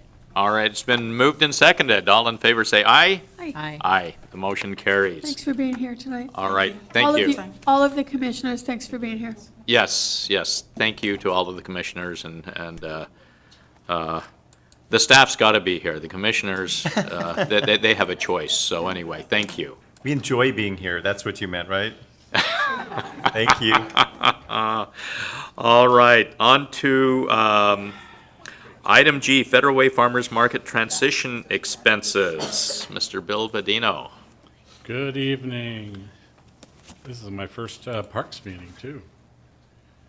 Okay, do I have this all working for sharing, or did I mess this up? Oh, you can see it. Yes, sir. So here, hold on a second. So, Chair Walsh, committee members, council members, thank you for seeing me tonight. This is sort of like a very rapid-fire project here with the transition of the market, and I'm just delighted you're all here with us on this. So this is one element of the transition. We talked about a week ago, or last week, about some pieces, and I'll entertain questions about that tonight. But basically, the policy question is, should we authorize the council an expenditure up to $33,000 for the purchase of the equipment necessary for the transition? Options approved, do not approved, and the mayor's recommendation is approve. And this is more for people in the audience, on the TV audience. The market was established 21 years ago by the Eel family. They'd like to partner with the city, and they have equipment and assets that would be desirable for the transition for the market. And as the person who will be out of the mayor's office working with the management team we're going to put together, I need this equipment to mount this in 3.5 months or something like it. So as we've told you before, Carla, the daughter, will be the manager as a temporary seasonal employee. Right now, Vicki Chenoweth would like to be working with her as a seasonal temporary employee. And thanks to John, the setup and the takedown will be by our parks people. And of course, that will come out of the budget too. And of course, when we told Carla that, it was just like a whole weight lifted off her shoulders that they wouldn't have to be doing all that work with volunteers and students. So the transition is February 1 for me figuring out how, with Human Resources and with John, how to have these people as part of our team. The vendor registration, as we work with the law to make sure that it's still the farmer's market, but it's under the city. We'll make sure those registration forms get out, and there will be a contract with these vendors too. We're going to make this all because it's the city of Federal Way. We'll open on May 10th. We'll go through October. Everything gets retained, all the great entertainment projects, fundraising, they all stay, and then we go for even more gusto for other things. And then, of course, as we talked at the council meeting, there'll be a creation of all the people who have been involved for 21 years as an ad hoc advisory group. And as you know, we also have 3 council members who are also working side by side as we make these changes. So the Eel family, they're willing to come to an agreement with the city for the transfer of assets to the market, including the name and equipment. And this is the very important step for the public to know. We're going to assess every single piece of equipment and figure out what it's worth before we write a check. And we'll have, much like with the 2 vehicles are very important because, I mean, imagine this. Every Saturday, those 2 vehicles will go there. They'll get empties by John's team, put out on the field, generators, everything's there that's needed. And then at the end of the day, they're back in there, and then they're over here in the secure parking lot behind City Hall, secured. So it's a great transition situation for us taking the market for the first year. But then we figure out how to do it better as we move on and we evaluate everything else. So like I said, the sources for this documentation of this would be for several sources. So this is the equipment that's also in your agenda packet, and these are all essential pieces. And I think you could take one look at this, and there's going to be the need for more, and that's what's going to be in the budget. And like I said before, right now, looking at 4 years of data, I believe we can land this thing as a break-even, a revenue neutral to the city. And my hope is with this equipment purchase, that might be able to be absorbed by that as well. But right now, it's a general fund situation just to basically, settle with the family. So discussion and questions, we have the options, and any other updates, because the last 10 days, we just keep making more and more progress. and it's our project. I have, when I was with the Kirkland Downtown Association, that's when they started their market, and we had a market manager, and I was smart enough to know that they have a lot of knowledge, and this is a very complicated situation.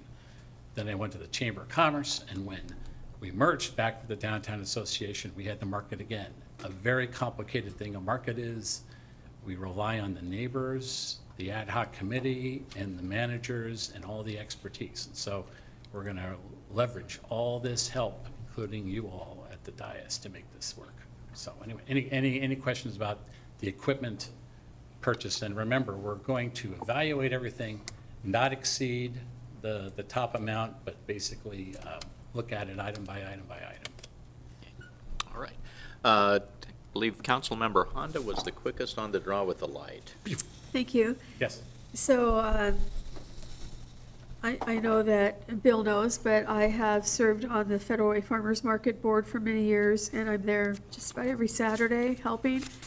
So I do have some questions. I'm glad that you're talking about a contract for the vendors, because currently the vendors don't sign a contract. They show up on Saturdays if they're available. Mm-hmm. And that's really difficult for shoppers at the market if they're coming to look for a vendor who isn't there because there's another event that they're at where they could potentially make more money. Which is good for the vendor, but not necessarily good for our farmers market. So are you talking about a contract saying that they will show up so many Saturdays a month? Or for the whole season? It'll be if they say they're coming, they need to show up, but it's not necessary for the whole season, as we experienced in Kirkland in both situations. When the crops aren't ready to be harvested, Right. They can't come, and then of course when the crops are all sold, and then of course with crafters, they're bouncing around. But it'll be a commitment, and we're talking deposits, and we're also talking making sure that the city is totally indemnified by having these people as part of our situation as well, too. So the agreement will have that, too. But as we talk in the 3 council member group, and of course the ad hoc group, we will stay focused on these issues for the betterment of the market, for reliability, so. Okay. For the Taste of Federal Way, that Yes. is a lot of work. Yes. Is Abby, our event planner, going to be planning that? No, it's going to be Vicki and Carl and the same group of volunteers. In fact, we spent a half hour on it yesterday in my office, talking about all the ins and outs of that. And so at this point, it's the team that's always done it, but let's just see what we need. If we have more needs, I won't shy away from seeing if we can have other people on our team help out with their expertise. Okay. So. And I, for one, have said for a number of years that going to the last weekend in October is not worth it, especially depending on the weather. There have been Saturdays in October where the weather is just awful, and there's very few people and very few vendors. A lot of farmers markets will quit. Their final day will be the last Saturday in September. Has there been discussion Yes, to do that? As we set up this budget and we see how it meets being the community, it's sort of like the community center now.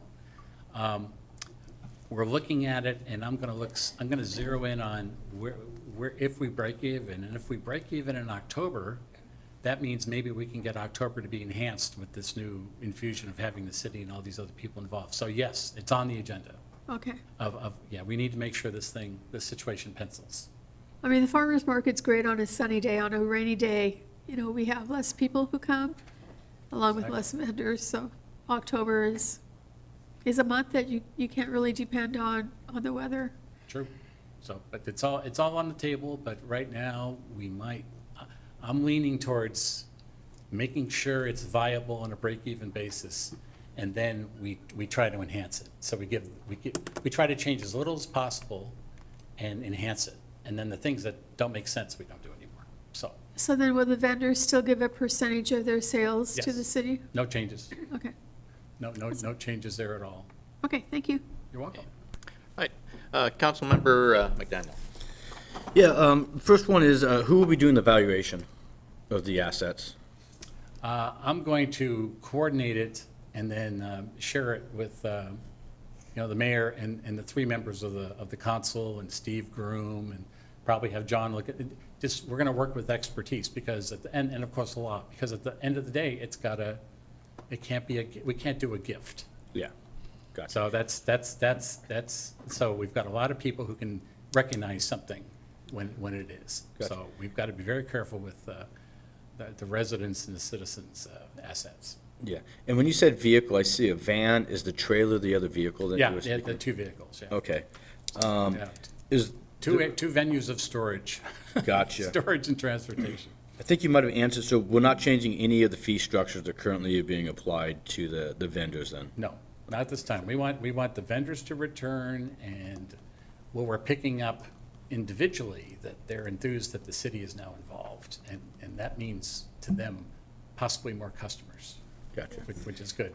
And they've been contacted. There's going to be a letter going out soon so that they know that we're together and that the family is still involved. Gotcha. And that it's basically the same market, same location, but I think it's going to be enhanced, and I think they can feel that too. Yeah, and location's gonna obviously be a big one. I know from next year we'll be in that location. Correct. Is there a contract that we will be signing with the mall for the location? Oh, yes, and insurance, yeah, and we had proof of insurance and everything. Is there a fee associated with that? Oh, yes. Okay, yes. so I'm assuming that with all this, there will be a larger budget that will be presented to us, showing us the full cost. We'll be keeping you posted on that. And then, is the city planning on doing some additional promotions and? Yeah, definitely. Okay. But we'll also be clever and smart about it too. Gotcha. Last question is, I see the donuts are on here. Who will be making the donuts? We're working on that. If I lose a bet with John Hutton on a certain football game, I might be making the donuts. Every Saturday, huh? And the last one I have is they did do at one point a winter farmer's market inside the mall. Is that something the city will maybe looking at doing again? You know, Who knows? I think it was a great idea, and so who knows? I mean, if there's vendors in the city, I mean, not to get the Federal Way Public Market involved, but once that exists, that's the kind of thing that would happen. And where do you start it? Well, you go back to the mall and do it. So perhaps there's a way to do it within the context of what we're doing now. So it's on the table, much like Councilmember Jack here, we were talking about the master gardeners. I mean, there are all sorts of possibilities that we now have on a list to bring into this market. Gotcha. And just to say, we are here for you. We are the town square. We are the center of the community 6 months a year. So bring it all on. Gotcha. And then when do we estimate to have an update on this particular project? Oh, on the market? Yeah.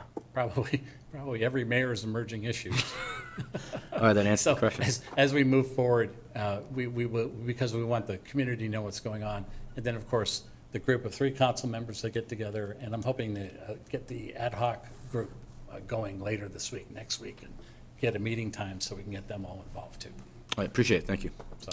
You know, I think that we'd be able to really boost the market attendance, you know, if the mayor's the one making donuts. People would come out just to see it, so anyway. That's true. Pretty good idea. Councilmember Dovey. You need to make a bet with him. No, Yeah, I'm going to echo what I heard from Councilman McDaniel and I think maybe Councilman Honda. I think your list of value of what the assets are is probably high.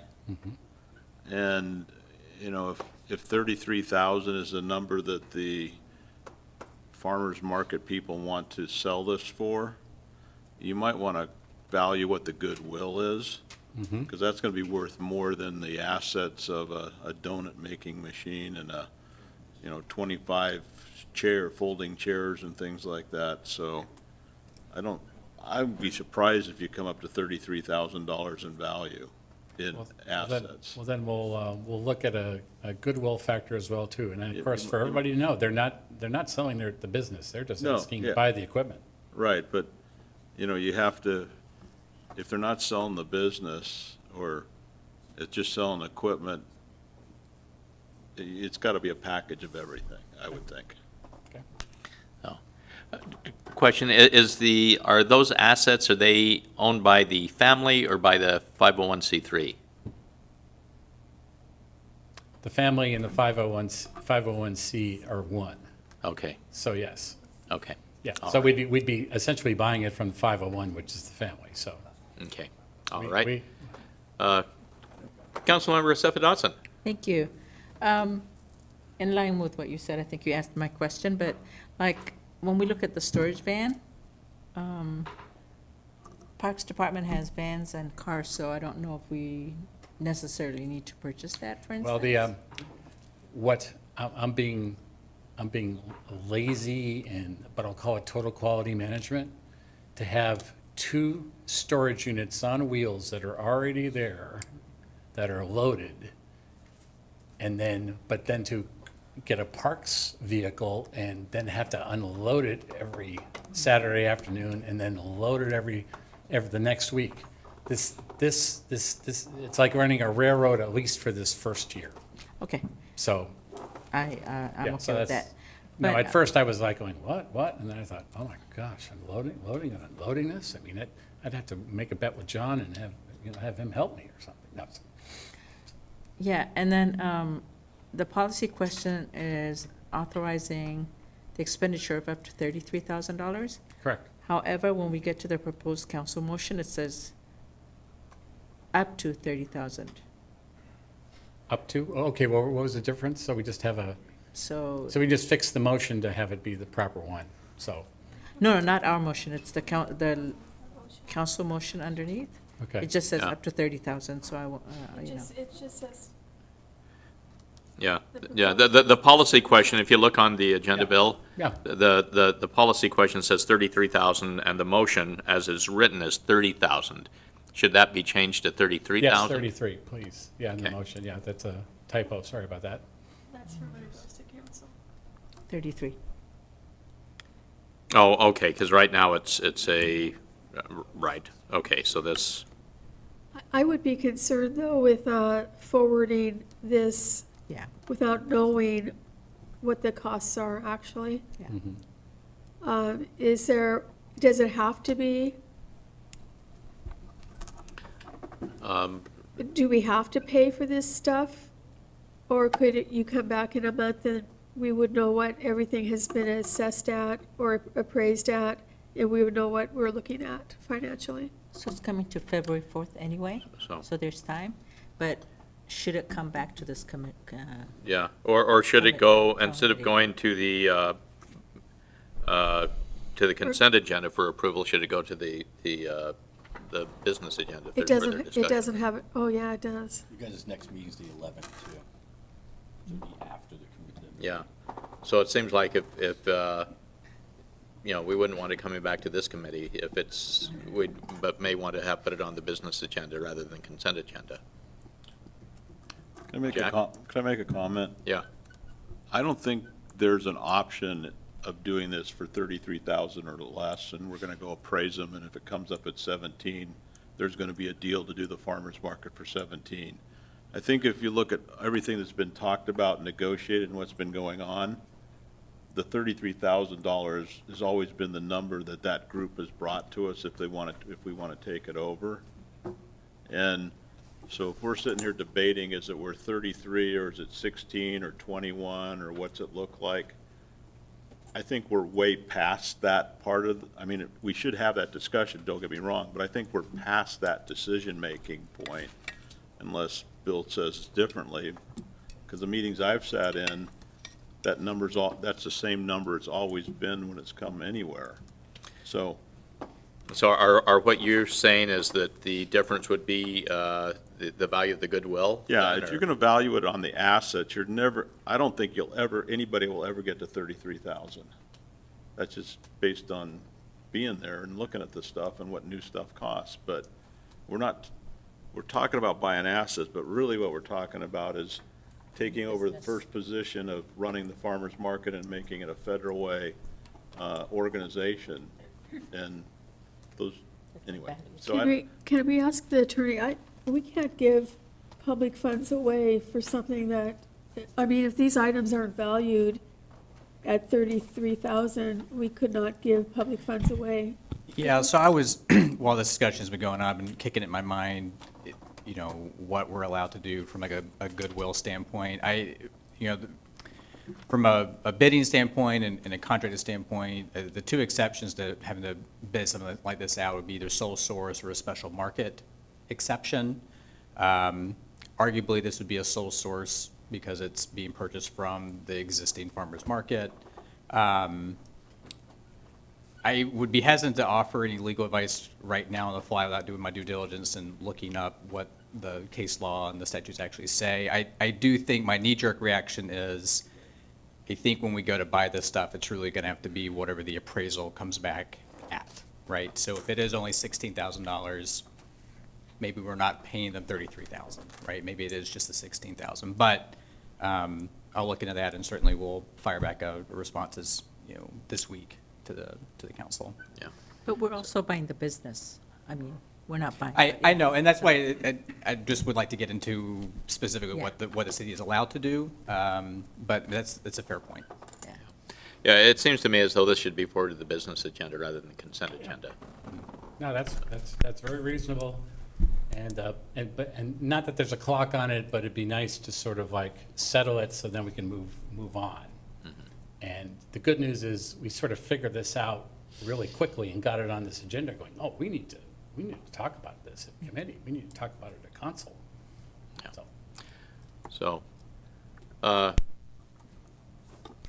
okay. All right. I was gonna say, if you're gonna add the domain, the actual domain is an asset on here. You guys have website, there's no asset there in my mind, but the domain itself is the asset that can be sold. That's something else we'll value too. So.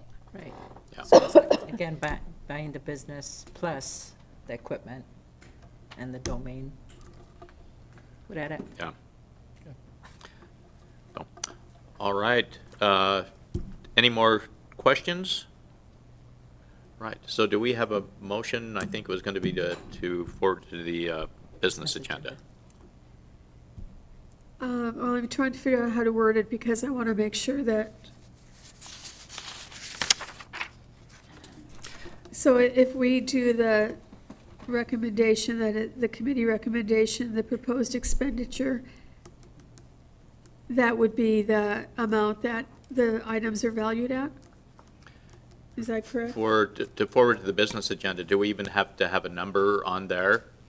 I think we would want a specific number by the time you actually take final action on the request. So will we have an appraisal done in time for the February 4th meeting? If that's necessary, it's necessary. But it sounds like there's now a talk about value of the business too. Yeah. And that would be a discussion, so. Yeah. Well, we won't know how much. Seems like that can be a discussion between your evaluation and legal on how to value it. And so it seems to me as though it makes sense to forward it to the business agenda for further discussion and approval at that point, and not affix a number right now, but it can be put on the business agenda at that time. The only thing I could maybe think would be, it'd be fine if it's on the consent agenda if the appraisals come back no more than 33,000, because it feels like what the request today is just to send it to the council with a cap of no more than 33,000.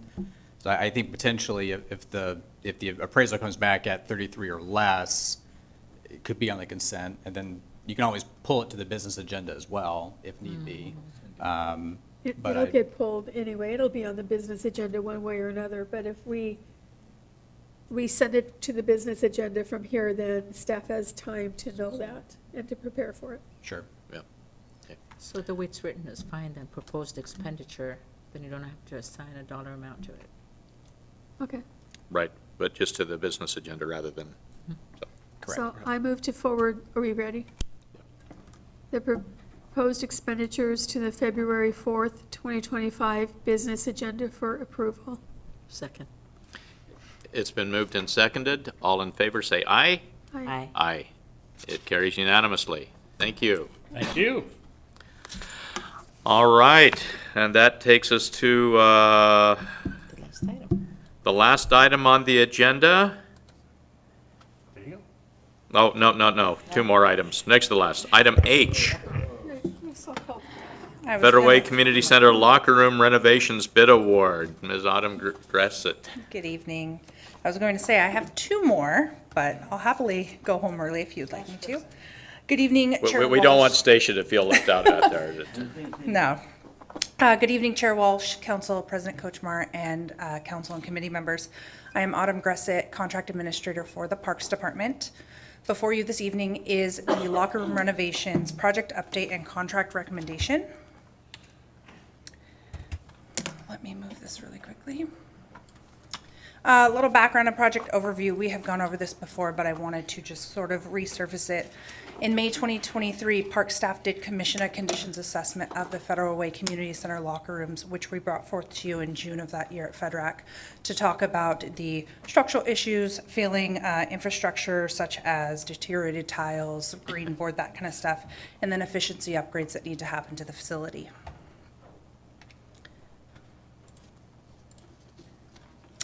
Some of those additional timelines, as mentioned, June 2023, FedRAC, we brought forth an approval to redesign and renovation. September, we entered into a project management agreement with Rock Project Management and established a sort of early timeline. May of 24, we did soft demolition and mold remediation. June, we identified some significant issues in regards to the uncured mortar bed and began additional redesign of the facility to ensure that we put in a 4-inch concrete topping slab. That will be done as part of construction. It has not happened yet. August 2024, bid documents were finalized by Inova and then kicked over to the city for final approval through not only the Parks Department, but City Legal. October 2024, we went to FedRAC for approval and out to bid, and through November, bids came in, and in December, we went through a review process and finalized the 4 submissions through a rigorous grading system. Financial impacts on this one. Budget source is, this is funded through ARPA as well as some general fund budget under the Parks Department. Future costs, there will be ongoing costs and maintenance post-construction. As with any facility, we'll spend this money and then do our due diligence to make sure we maintain it and not end up in this situation again, hopefully for any length of time that any of us are here.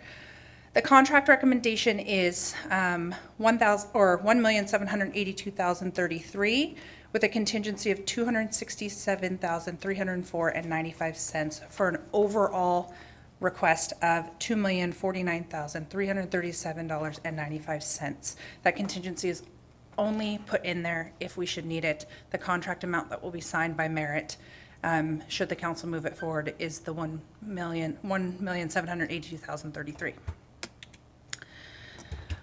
We did receive 4 bids and reviewed those in December. The lowest bidder was disqualified due to lack of required plumbing and electrical licensing. That bidder was Estate Design and Construction, and as you can see per the spreadsheet here, they came in at $1,587,629. Based off the scoring criteria, you'll see that Merit took the top lead with 94.55 points, and they were the second lowest bidder. So our recommendation this evening is that MC Northwest LLC or DBA Merit Construction Northwest is awarded the contract. Next steps, contract award and ongoing monitoring with council, monthly updates, along with any last minute updates should they come up as we go through the reconstruction phase. And then the policy question before you this evening is, should the City Council award the Federal Way Community Center locker room renovations to the lowest responsible bidder, MC Northwest LLC, DBA Merit Construction Northwest, in the amount of $1,782,033 and a contingency of $267,304.95 for a project total of $2,049,337.95. And I am happy to answer any questions regarding bid documents or anything else. I also put the full bid tab in front of you so we can reference that and talk about it should you have additional questions. All right, Councilmember Sefadossin. Thank you. So Merit Construction got the bid?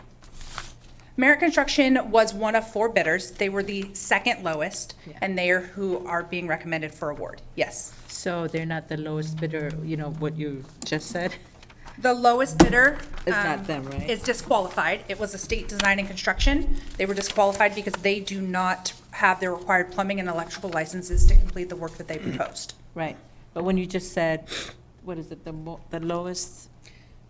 Lowest responsive responsible bidder. So Okay. it's 2. It's not the lowest bidder, it's the lowest responsive responsible bidder. And so, yes, correct. They are not the lowest of the 4, though. Right, so can we still say lowest? Adam, I will defer to you quickly. I believe that we can because it's lowest responsive responsible, and because a state was disqualified, they're no longer. Yeah, that's right. The statute requires it to be both responsive and responsible. So responsive would be like when they submit their bids, they submit all the required documents that the bid documents require. So that's the responsiveness part of it. Responsible would be like if they have all the proper licensing, insurance requirements, et cetera. So if a bidder lacks one of those requirements, they're no longer responsive, or no longer responsible, and therefore the city can disqualify them because they don't meet the requirements the city has for bidding on a project like this. And so at that point, they will be considered the lowest? Is that Lowest what happens? Then the next one The would next be- one up, yeah, correct. So Okay, the second in that tabulation would then become the lowest responsive and responsible. No, Thank you for explaining. Okay. Thank you. Right. Councilmember McDaniel. Yeah, my question's on the fact they failed. So you mentioned that they had failed on, it looks like business license and subcontractor license. Correct. What exactly did they fail? I mean, I assume they had something, they just didn't have the right kind, or? So Estate Design and Construction proposed and bid on the project that they would complete everything in-house. What that means is that Washington State switched about 5 years ago. A general contractor can no longer complete plumbing and electrical without specific plumbing and electrical specialty licenses. They did not propose any subcontractors. So when we went to verify, they just received their general contracting license in April of 2024, and they do not obtain a plumbing or electrical specialty license, which would allow them to do the work that they bid on. Would that usually require they have a licensed plumber on staff that he brings that in, or do they actually, as a company? So there's 2 ways that it can happen. Most GCs, which the other 3 did, they typically subcontract out their work. They have a general contracting license. Most don't dabble in both because it requires 2 separate licensing, bonding, all of that stuff. In order to have a specialty plumbing contracting in Washington State, you must have a journeyman plumber on your registry for your business. Typically, they will sub those out. All 3 of the other ones sub those out. We also vet those subcontractors to make sure that the subcontractors have verified licensing. Because the state didn't say that they were going to use any subcontractors, they're going to keep it all in-house to try and keep their bid low. They failed because they don't have any of those. Okay, and then usually, do we usually give them a heads up, like, hey, you were lowest, but you failed on this stuff? Or is it you don't even respond to them if it's not the winning bid? How does that usually work? I've never seen one like this, it's kind of weird. We sent out all the bid results following, so that way they all receive notification, and this is a public document. We don't reach out to any of the other bidders specifically outside of the lowest responsive responsible bidder. However, a state did receive this entire bid tab and would have had an opportunity to come back and ask to have it reviewed. Okay. And then my only other question is if this moves forward and we approve everything, what's our timeline still looking like? Has it been adjusted, or?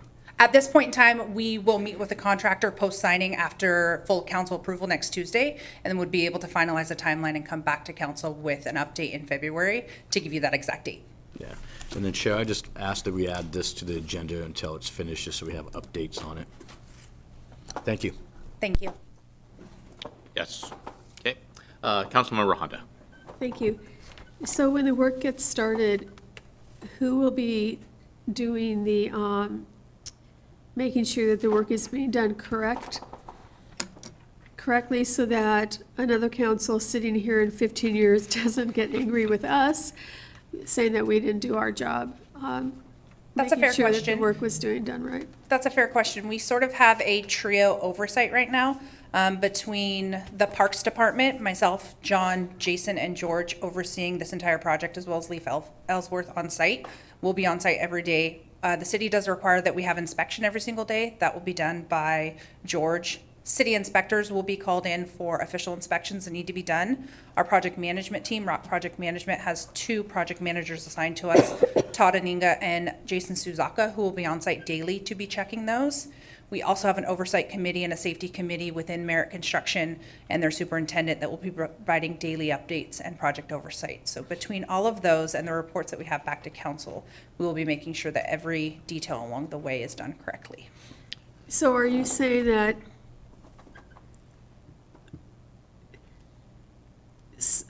so I would think that whoever is making the daily inspection is someone who has experience doing this type of work? Correct. All have experience in this type of work, including our project management firm that we hired on in 2023. Will they keep a log of what they see and what they've approved to move forward? Correct.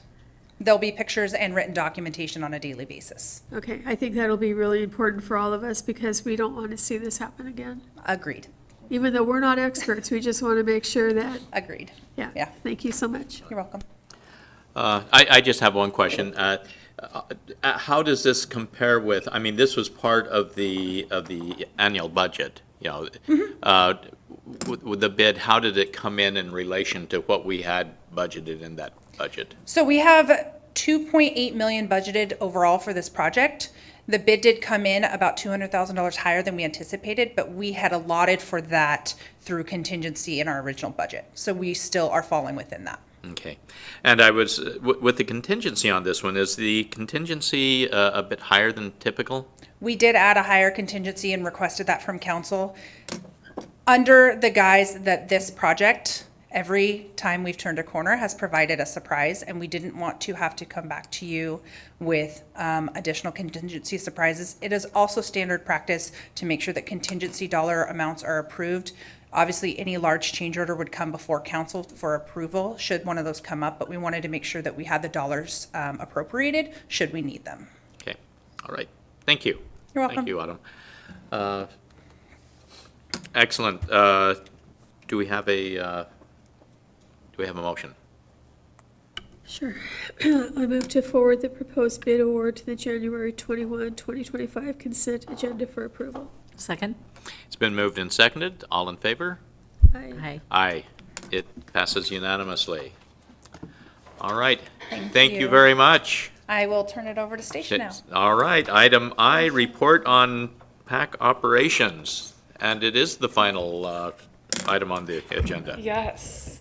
Good evening, Chair Walsh, Council President Kochmar, and committee and council members. Thank you for having me here this evening. I'm Stacia Winters, the General Manager of the Federal Way PAC. I'm going to do a slightly condensed version of my standard presentation because we have a couple other things that we're going to be presenting on in regards to the collaborative process we've been working on with the foundation as well. So I will get started on my usual update though. Tonight's update is on November of 2024 and how the events went at the PAC. We had 2,640 attendees, bringing our year-to-date attendance at the PAC to just over 31,000 people. Total tickets sold for the November concerts and ticketed events was 2,219 tickets for a year-to-date total of nearly 18,000 tickets. November usage, we had 18 usage days in November. That's compared to 14 back in 2023, so we are still continuing to increase our usage every year. Some of these, you can see the blue is the event space and green is the theater, so heavy theater this month. Some of the highlights of those were we had Black Jacket Symphony doing Elton John's Madman Across the Water. That was a great show. They had about 540 tickets, and their upcoming show actually is already at 500 tickets, so I expect that to hopefully get very close to, if not to a sellout, which is very exciting. We also have Native American Comedy Jam and Kingdom Choir, which was a gospel choir out of the UK that we brought in. They were fantastic. It was a really fun show that night, and we had a lot of people come who hadn't been previously, and they all loved it. And I'm looking into more options that I think are going to attract that audience and continue bringing them back because it was a really fun night. Okay, can I make the request that when you have the Kingdom Choir again, you don't do it on a Tuesday night when we're here? Got it. Okay. All right. No Tuesdays for PAC Presents shows. I got it. The main highlight that I wanted to highlight tonight was our 2024 Holiday Festival, presented by Arts Foundation Federal Way and in partnership with them. And thank you to Bruce Honda. A lot of these photos that I have on here are actually from him that day. He shared with us, which is awesome. The Holiday Festival is something that started a few years back and that the PAC has done the last few years. We expanded it a little bit this year because I wanted to see what we could do to attract a few more people. In the past, it's done about 100 to 150 people. Last year, it was 157. So this year, we added a few more activities for them to do and added some vendors. And we had a 261% increase in attendance and had 410 attendees this year. So that was really exciting to see people engage, and we're excited to be there. Revenue breakdown for November. Our year-to-date, our gross revenue for November was $182,526, and our year-to-date gross revenue was $1,640,974. Total event expenses for year-to-date is $1,274,012, and operating expenses is $1,292,807 for a net investment in the PAC of $925,845 for year-to-date. This is an update of our qualitative goals. Currently, we're at 89% of attendance. I do expect that should exceed based on my estimates without final numbers quite being done for December. Community events, we are at 40%. That will remain that. We did not have any community events in December. Usage days is 92. I expect that when I added up our usage days in December, we're actually going to hit pretty much exactly our goal. We'll be at 100% of that goal. Revenue generation, we are over in every category except for ticket revenue. Ticket revenue, I think we're going to just fall short of this year. Event types, weddings, we are at 25% as of November. That will remain there. We did not have any more weddings in December. Banquets and meetings, we were at 82% as of November, but should exceed that goal with our December events. Nonprofit events, we were at 210% of our goal. And Arts for Youth, we're at 84%, but with our December Arts for Youth event, we will hit that goal as well. And then just an upcoming event that we have that I wanted to bring up. On January 23rd, we are going to be working with For Culture to put on a workshop at the PAC. This workshop is going to have a presentation of some of the For Culture grants and programs that are coming up in 2025, as well as follow with kind of a networking and tabling event space out in the lobby so that nonprofits can meet face-to-face with For Culture representatives and program managers to ask questions about grants and other things that they may need to know. So we've sent this out to a bunch of nonprofit organizations throughout Federal Way, but also other communities in South King County. And I'd be happy to take any questions you have for me directly before we move on to the rest of our presentation. Councilmember Honda. First of all, thank you for the holiday season. Absolutely. I was there numerous times, and I thought everything was running really well. Your staff did a great job. Thank you so much. And I just thought it was great. For the children's event, yes, I've been there every year that it's happened, and this year was really fun. But I hope next year that you expand the vendors, because I think that will bring in even more people. And the ones that were there were great. I did spend more money than I was anticipating to spend that day. But I think that will certainly bring in more people than we've seen, and different people. Yes, absolutely. That idea came up a little bit closer to the event than I think we were able to give to get those vendors in. But we've already started kind of reaching out to some for other community events we're planning this year, and are hoping to get a pretty good roster throughout the year to have all of our community events this year. They were great vendors. They had really great things that you could purchase for yourself or for others, but having more of them would be even better. And I know that you'll be working on that, but I just wanted to say thank you very much. I thought it was a great holiday season. Well, thank you so much. I appreciate that. Councilmember McDaniel. Yeah, my question is on when you have usage days, does the usage days include activities that are covered by like an MOU or like the chamber and stuff like that? So those days were actually included in there because they actually use So usage days is anything outside of basically my staff being there. So that could be sometimes when the city has meetings or different things there, or our rehearsals are there, those things that aren't necessarily events or public events that we're bringing in people, but that we have outside people coming into the PAC to use it in some way, shape, or form. Okay, and the other one I have is a question, well, something I'd like to see sometime in '25 is how much of the PAC is actually being utilized by the city and how much of that is actually being reimbursed to the PAC versus not? Because I know you guys have these metrics you're trying to hit, but when you use the place up for something else, those metrics, when we use it, it doesn't apply towards those metrics, if I understand your, the MOUs. So it would depend on the metric. It wouldn't count to like the event space rental and those kind of metrics. Usage days and attendance, it does. That's definitely something that I can get together for you. And as clarification on the earlier conversation as well surrounding commissions, currently the way that we are doing that is they do pay direct hard expenses.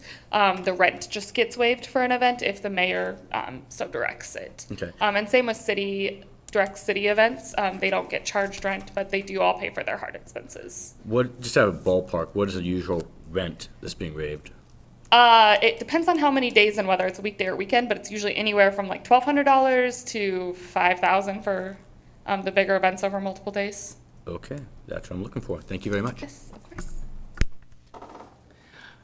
All right, thank you, and just to let you know, I have got some great feedback from many people in the community that the quality of the events is increasing, and I think there's increased satisfaction with Awesome. them. Thank you so thank much. you. That's fantastic. All right, so continue on then. Thank you. I have one more question. Hold on, Councilmember Honda has one more question. So weddings, and we talk about weddings like every month with you. So there was one in all of last year, Yes, there was. and we were looking for four, at least four. When you're talking to a potential family who would like to do a wedding there, what is it that's holding them back? Honestly, a lot of it is date availability. Weddings, they really want a Saturday. And if you, like right now, currently, I only have 6 fully open Saturdays for the entire year of 2025 and 2 others that are kind of tentative that might open. And so that's just really hard to slot people in. They usually come in with a very specific Saturday in mind, and 9 out of 10 times we already have it filled. We're actually going to Seattle Wedding Show this next month, and we're working right now on putting some packages together to incentivize people to come and do Fridays and Thursdays and even Sundays. So we're hoping to be able to attract a little bit more of that, but that's really been the biggest thing, is just date availability.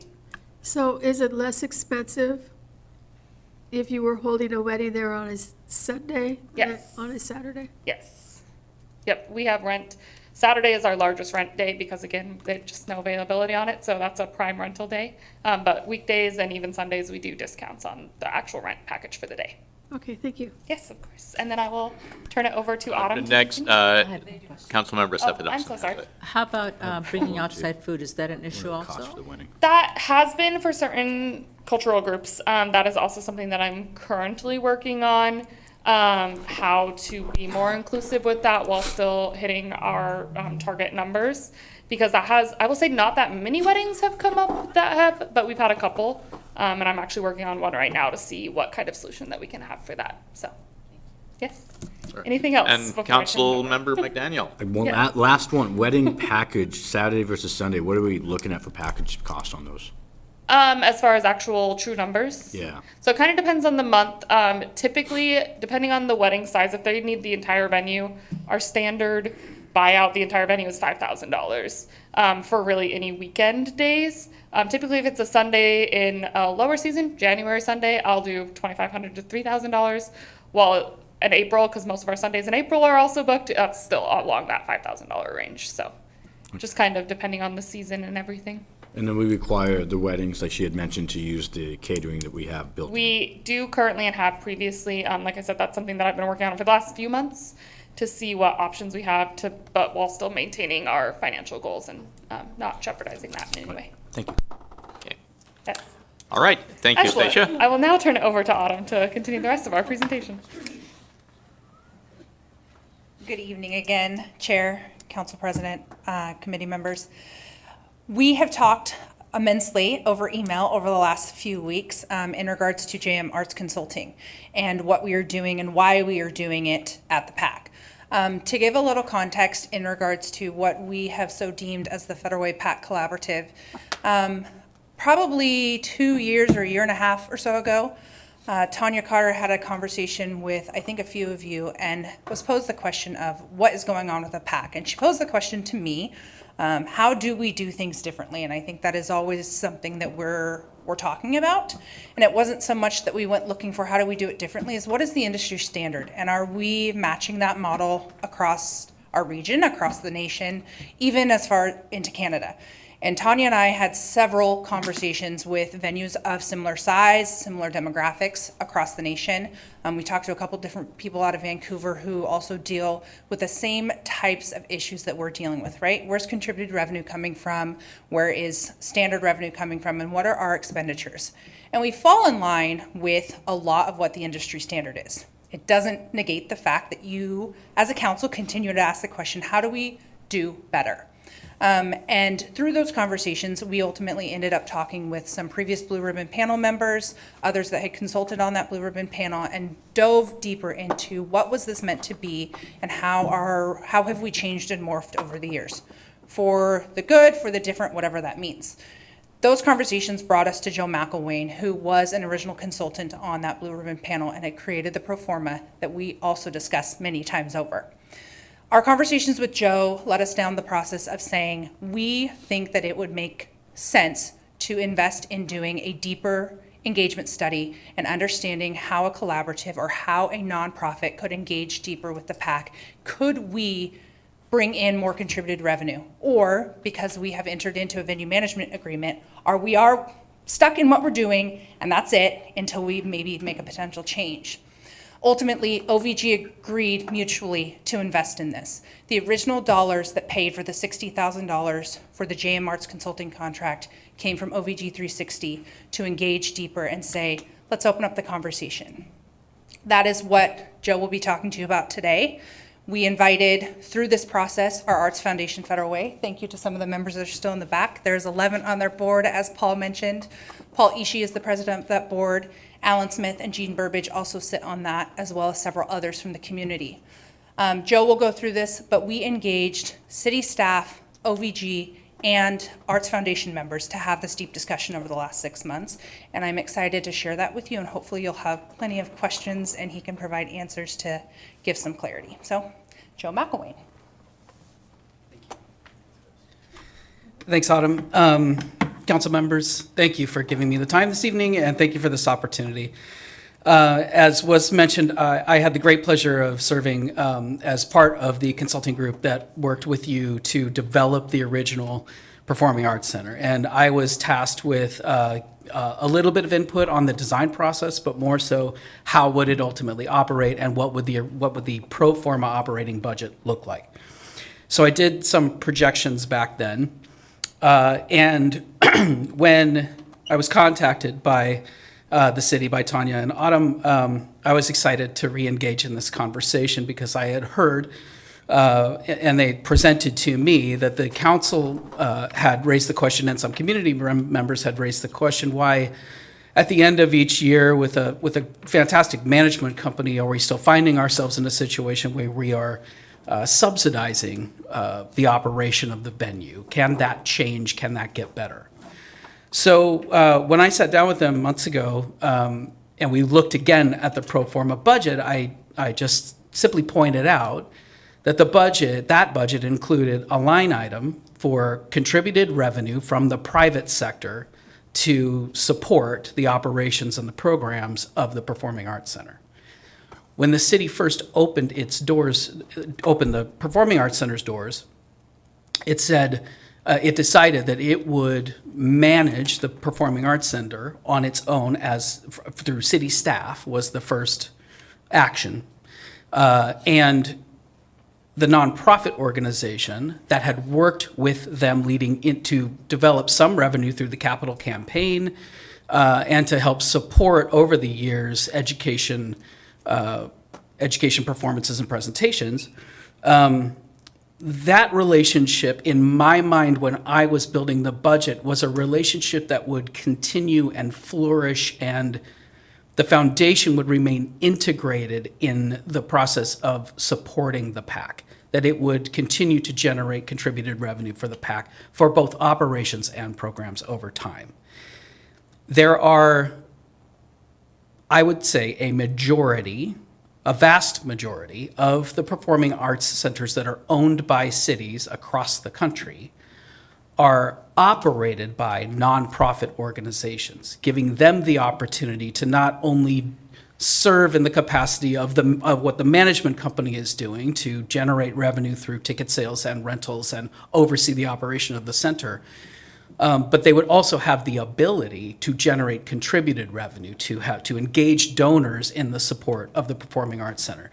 The value in that is that, as you can see at this moment, with a for-profit organization running your facility, they still cannot charge high enough ticket prices or generate enough revenue through even the rental activities and the concessions to be able to cover the entire cost of operating the facility. So that is why, in most cases, there is a nonprofit organization engaged in the work, either operating the center themselves or engaged as a foundation to support the work as much as they possibly can. So that was the question on the table. So I'll run through this presentation as quickly as I can so we can engage in some question and answer. But I was asked at that point, after we had this conversation, to say, hey, can you come in, spend some time with us, and do an exploration and see if it would be possible, as Autumn said, to integrate a nonprofit organization into the fold and somehow, even with this management contract in place, figure out if we could generate new contributed revenue. Can I just ask a question? It seems like that this is an item that's not on the agenda. Is that, I'm just wondering why it was not put on the agenda. What's the legality of that, too? Is there a problem with that? We just added this as part of our PAC update because it was part of a PAC piece and put it into our PAC update. But it's not even listed on your PAC update, an update on this. It's because it was a secondary piece of our PAC update. We can certainly move it to a different agenda item, but when the agenda was added, that's where we put it in as just an update. Okay. I'd like legal to weigh in on that. Yeah. Is there is there a problem with that as far as doing something that's really not on the agenda, or? I don't know if it's necessarily a problem. I mean, they're not asking you to take any final action on anything. It's just a proposal. So I think it's fine. Okay. You certainly could ask them to come back, but he is here and maybe for. All right. Well, on that, my question would be on that one, not disagreeing with that, but usually the clerk's pretty harsh with us about not having items presented to be put into public for public disclosure and stuff. So my question is on the public disclosure aspect of this. So having a presentation added to the end of this one that's not part of the packet either. I think on that point, we would need the slides to be provided to the clerk's office then. Typically, we don't put the slideshow presentations into, we certainly can, but we typically don't put them into the packet. We could certainly amend Stacia's PAC update to include this at the end of that and add it as an amendment to the packet if we need to be more clear. Okay. And I apologize, this obviously is my first committee meeting, right? So I'm still learning the city's policies and procedures and everything. So I may just defer to the chair. If you're willing to allow us to continue, we can ensure that the documents that are presented are documented and retained for public disclosure purposes. All right. I know that there would be a few people who've talked to me about this who probably would have attended if they had known that this was happening tonight. But if we could get all of the information so that we can present it to these folks when they realize that this happened tonight. We'd be more than happy to send out this presentation to all of council following this meeting, and it'll be available publicly as well, should they want it, or should anybody want it as well. All right. Councilmember Sapadawson, you have a... No, I'm looking at agenda item I, which says report on PAC operations, so Okay. I would think it's part of that. Okay. Councilmember Dovey? I look at this as a report on the PAC Okay. operations. I don't see All right, any okay. issue with. I know that there were some concerns on that, so, okay, so, continue on. How long a report is it, just for our? I'll move through as quickly as I can, Okay. recognizing that you'll have the slides, so you'll be able Okay. to read through the All right. information. So I'll try to move as quickly as I can, so if there's any Q&A, we at least have some time with that. Okay. And thank you for this, because this is concluding my work with this organization. So I would love to be here and answer what I can before you continue on your work from here. So thank you for this. I won't read all of this to you, but I've given you the purpose, and the objectives that they had given me were, can you help us figure out how to bring the operating budget more fully into balance? Can you help us with the image of the PAC? And it's amazing to hear you say tonight, we're hearing really good things from the community. Things are changing in terms of the community's perception of the PAC. That has a lot to do with Stacia's arrival and her team, and she's been an amazing partner, so I want to note that. To see if we can, and some of this has been addressed in other areas, but in the work that we do, could we make it so that the RAOs, the resident arts organizations, have easier access and less expensive access to the Performing Arts Center over time? And can we strengthen the partnership between the city, the management company, and the foundation that is currently supporting the education and outreach work? And what strategies can we implement to, again, bring that operating budget more into balance? So you understand the organizational structure of this situation, so I won't go through that except to say that the Arts Foundation Federal Way has continued to be engaged in raising money separately on their own to then turn around and contribute to the PAC to support the education and outreach work that happens on the stage. The original pro forma budget I've already talked about. I did want to call out one thing. The 5-year projections of the original pro forma budget suggested that approximately $750, in our case it said specifically $760,000 of contributed revenue would be flowing into the Performing Arts Center by that time, by the 5th year.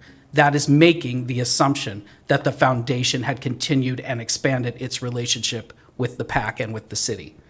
That did not happen.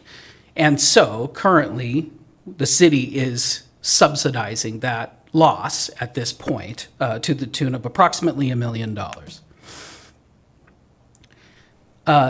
The Arts Foundation did play, as I mentioned, an important role in the original capital campaign. It does continue to have a relationship and support the education work.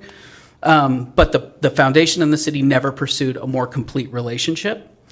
And as I mentioned, the vast majority of the PACs across the nation are operated or fully supported by the foundations that they are associated with.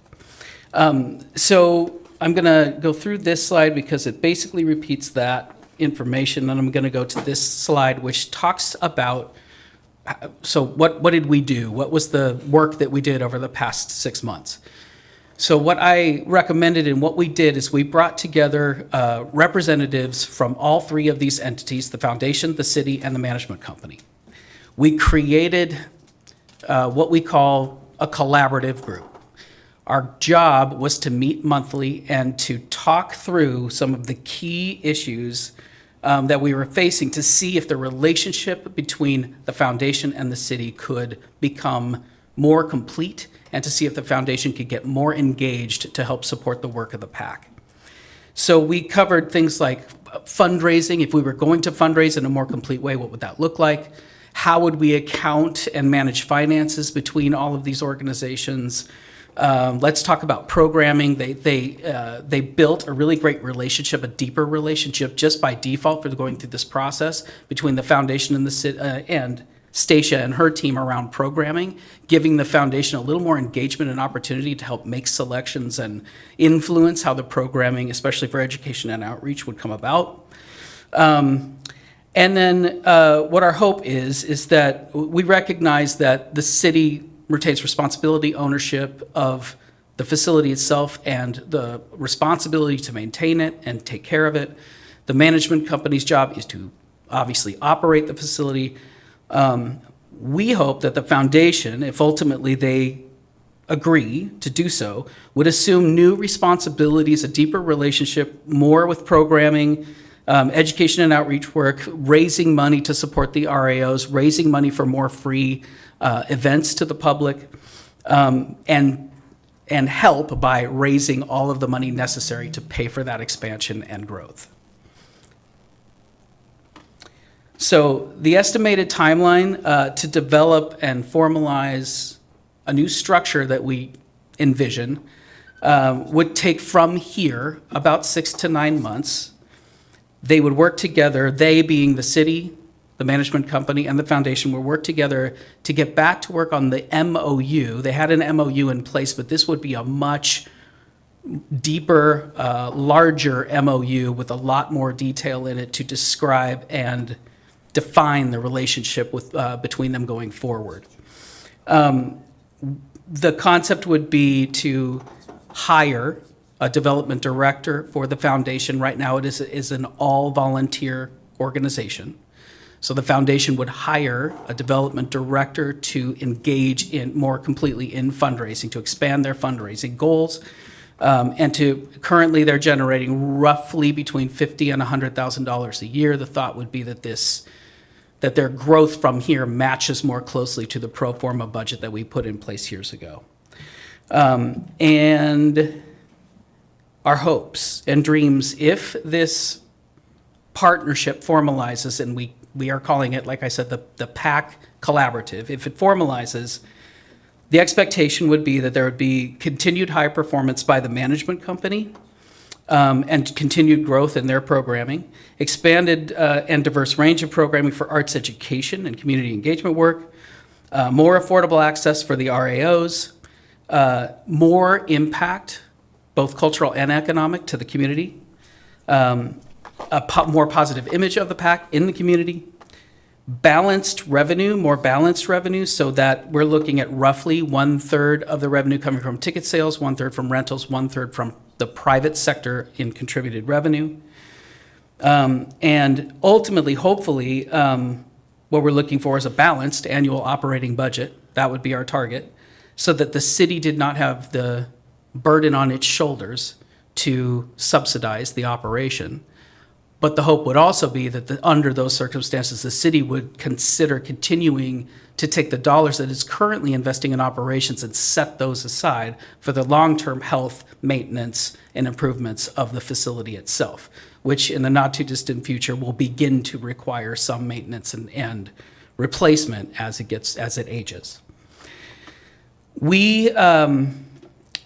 I want to thank Paul Ishii from the foundation and his entire board who have been open to this conversation. I want to thank everyone who's attended meetings over the last several months to explore this concept. There's an openness on all three parties to keep going on this, and the foundation would like to, I think in short order, will vote to engage in a more complete negotiation between the city and the foundation to expand this partnership and to clarify its role. And that the foundation is ready and excited and interested to raise more money from the private sector for the PAC and to begin to take the burden off of the city itself for operating subsidies. So that's what we did. That's where we are. We're excited for the next steps, and we can take any questions you may have. Council member, or Council President. Oh, only one question I have is how soon can we do this? I think it's, as I said a little bit earlier, it's going to take another, bit of time, another 6 to 9 months to really sit down, these groups to sit down and negotiate exactly how this plays itself out. Some of the big questions on the table are if a fundraiser comes to the table, who do they report to? How do they integrate with the management staff? How are donors cultivated and developed? I think the great thing about a more complete partnership is that the ticket system, the ticket buyers, and the rental clients who have used the facility are the obvious, market for developing donors and support from the private sector. So the partnership between those two entities has to be really close, and they have to share a lot of information. So those kinds of details need to be worked out to formalize an agreement. But I would say the hope would be by January, is something we had talked about, of 2026, we could actually put this into implementation and start the process. And it would take time. It will take a year or 2 or 3 for the whole thing to hit its stride. But it brings resources to the table for the PAC that are not city-specific taxpayer resources. They are coming from other places. And that could be a real benefit, not just to the PAC, but the entire city and everyone involved. All right, Councilmember Dovey. Yeah, what does a development person cost and how much revenue do you actually find they actually bring in? I can speak from my own experience, yeah. Across the country. Typically, the best investment you can make is a fundraiser and a fundraising team, because all you are paying for is the labor, and they're able to generate typically about 4 to 5 times of what they actually cost you. So in my case, I had a development team of 2, probably outlaying, let's just say roughly $150,000, but we generated about $1.2 million a year in contributed revenue in Edmonds. So if your investment's $400,000, you should expect 4 times that much. That would be your hope, yep. That would be the target. Your hope, or is that? Your expectation. That would be your expectation. Or is that industry standard? It's industry standard, yeah. Thank you. All right, Councilmember McDaniel. This is a lot of new information to kind of look at and Understood. digest. Yeah. I was actually able to dig through some emails, and this was brought up actually in November and in December. You sent an email out. In that, not you, this would be Autumn. In that email, you had mentioned maybe doing a special session with the council.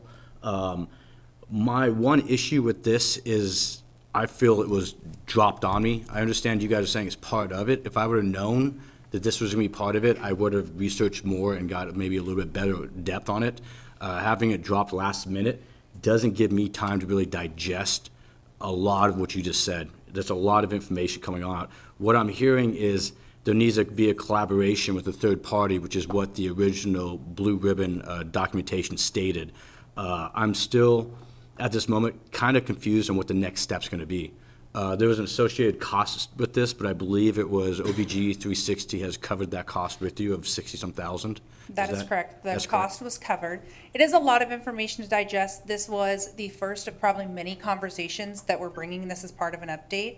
Should council so choose, or direct staff that you want to have a special session, or that you wanted to discuss this on a different platform, you guys can make that motion to do so. We anticipate that on a monthly basis, we will be talking about this and about what steps we're taking. The next step would be to negotiate deeper. We researched, we went through all of the motions of peeling back the layers of each of the entities and saying, how do we get to the next step? Now it's engaging in the negotiation, and what does that MOU look like? What do all of those pieces look like? Vetting it through the legal team and making sure that all of our bases from a financial and legal standpoint are covered. That will take some time, and that will take multiple instances of us coming back to council and asking for your input, and then ultimately putting forth an MOU that you can vote on, but that you've been a part of as we've gone through the process. This is the first of many, and I anticipate you'll have many more questions, and I'm happy to answer them. One of the questions I have, because like I said, it's too much information for me to handle at one time when I wasn't ready for it. $1 million is literally the investment that we're doing as a city right now. Correct. With this future potential partnership, is what I'll refer to it as now. Yeah. What is the bottom line potential that we're looking at? I saw you had $760,000 over 5 years, but what are we actually looking at as being a realistic? I might have missed it, like I said, during your discussion, but what are we looking at being a realistic possibility in the city of Fedgeway with what we have going on? I don't think you missed anything. I think one thing to keep at the forefront of this conversation, and Joe mentioned it, is that even as contributed revenue were to come in to help offset operating or programming expenses, there's a real elephant in the room that we do not have any capital expenditures saved for the Performing Arts Event Center. Jason has talked about this through a budget cycle. Steve has brought this up, not only for the PAC, Dumas Bay, many others were experiencing this at the community center, where we didn't have the reserve set aside when things start failing. That is something that as contributed revenue goes up, the recommendation would be that the city council considers through budget cycles do they reinvest or redirect what may be part of $1 million or an $800,000 yearly investment into a capital reserve? So at some point in time, when HVAC goes down or we need new refrigerators or whatever it may be, and we come to you and ask for that, we have a reserve to pull from versus trying to put a burden onto the general fund. Those conversations will be in depth and we will be having those as we move forward, but it's something to keep at the forefront. And I would say that there's not a bottom dollar right now because there will continue to be an investment. We're just hoping to move that needle away from operating and day to day because right now we can't balance both, right? The $1 million that the city is investing from the general fund is truly paying for operational expenses. There's nothing being set aside for a rainy day. We had a conversation when I did a walkthrough, and I understand that. Yeah. I have big issues with the $17 million worth of set-off expenses, and there's a lot more that will be brought up on that one. Okay. But my last one for the night is, when we have these kind of larger items, I'd appreciate if we do separate it out as an agenda item so it can have that deeper conversation, and the ones up here who are not ready for it can at least be mentally prepared for this kind of conversation. But I appreciate the information you brought, and I look forward to where we go next. Thank you. Right, Councilmember Honda. Thank you.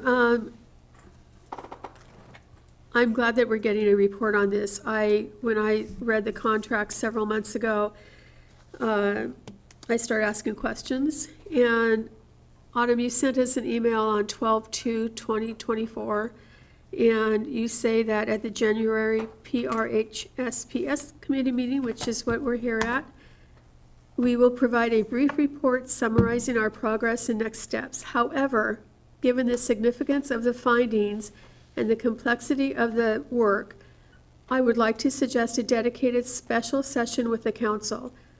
This session would allow us to present a comprehensive review of the findings, discuss the financial strategies, and delve deeper into the implementation plan for the interlocal agreement. And I think that that's still something that should happen. So should that be a special council meeting at 5 o'clock? That would be something that council needs to make a request for, and yes, we are happy to do that. If that's something that council wanted to find a special session time, I'm more than happy to dive deeper. I know that's something that I can't specifically request, but I would love to spend more time, yes. But it is what you suggested, because there is a lot of information. I mean, you've only spent 10, 15 minutes giving us a little bit of information, and there has to be a lot more information. This was a 6 to 7 month study. Correct. And as my email stated, we wanted to do a brief update. There will be many more conversations. And if council would like to make a motion or put something forth to Amy or the clerk to put We'll a special just session. bring it up in agenda setting. Yep. Yeah, I think we need to do it. It's been suggested by Autumn, and this was an important study. And it's going to help us move forward with the PAC and the financial, especially the financial concerns with the PAC. Absolutely. So I would suggest that we have a special study session on it, as suggested by Autumn. Yeah. Thank you. Noticed Council President Kochmar was busy taking notes on that, so, all right. Any? Paul, did you I'm just going to open, we have on the upcoming retreat, the Dumas Bay is one of the items that we're talking about. I don't know if we have time to add maybe the PAC as an item that slips underneath of that too. Send an email. I'll- Ask that you have it. I'll do that tonight then. Thank you. Did you want this presentation? Because we need more time, so. No, I think we can just talk about it, but we can talk that we're going to move forward. I think the big question is going to be is the capital cost that we do not save for. I mean, I've only been in one budget, and I've seen how the numbers work, and it is squeezed tight, and everything is pushed off to the next budget. I'd rather actually have a game plan for when this stuff happens. I mean, we have heard, at least I've heard, that there are things that will need to be replaced at the PAC sooner than we're expecting. You know, it's a relatively new building, and I've already been told that there are things that need to be replaced, so that's a concern for me.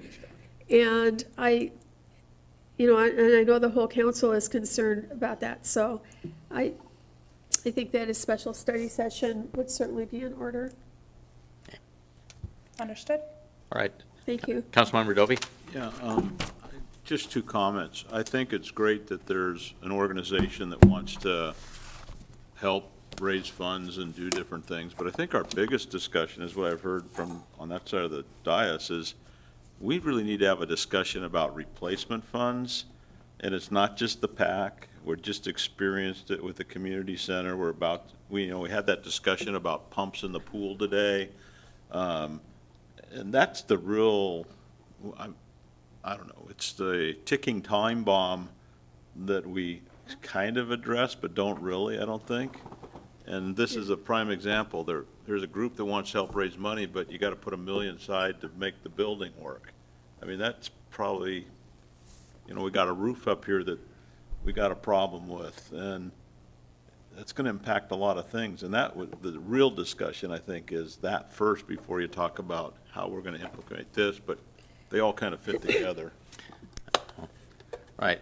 Yeah, I think it's, I appreciate the Arts Foundation still being here and for all this time. And thank you for that.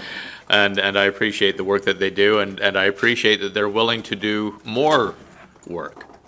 And with that said, I think it's time to adjourn the meeting. All right. Thank you. Thank you. I would like to request. Councilmember Honda. I'm sorry. I would like to request at the next meeting that we have that El Centro Del Raza comes to discuss their plans for Federal Way. El Centro Del Raza? Okay. Could you send an email, please? To this committee meeting. Oh, okay. Okay. All right. That's for you. So you're Yeah. talking about their market, right? Well, they have more than their market, but they do have a lot of plans that they're talking about here in Federal Way, and I think it would be beneficial for us to hear those plans Study session? to this committee. Study session? Yeah, to this committee. Okay. All right. Thank you. And with that, we are adjourned.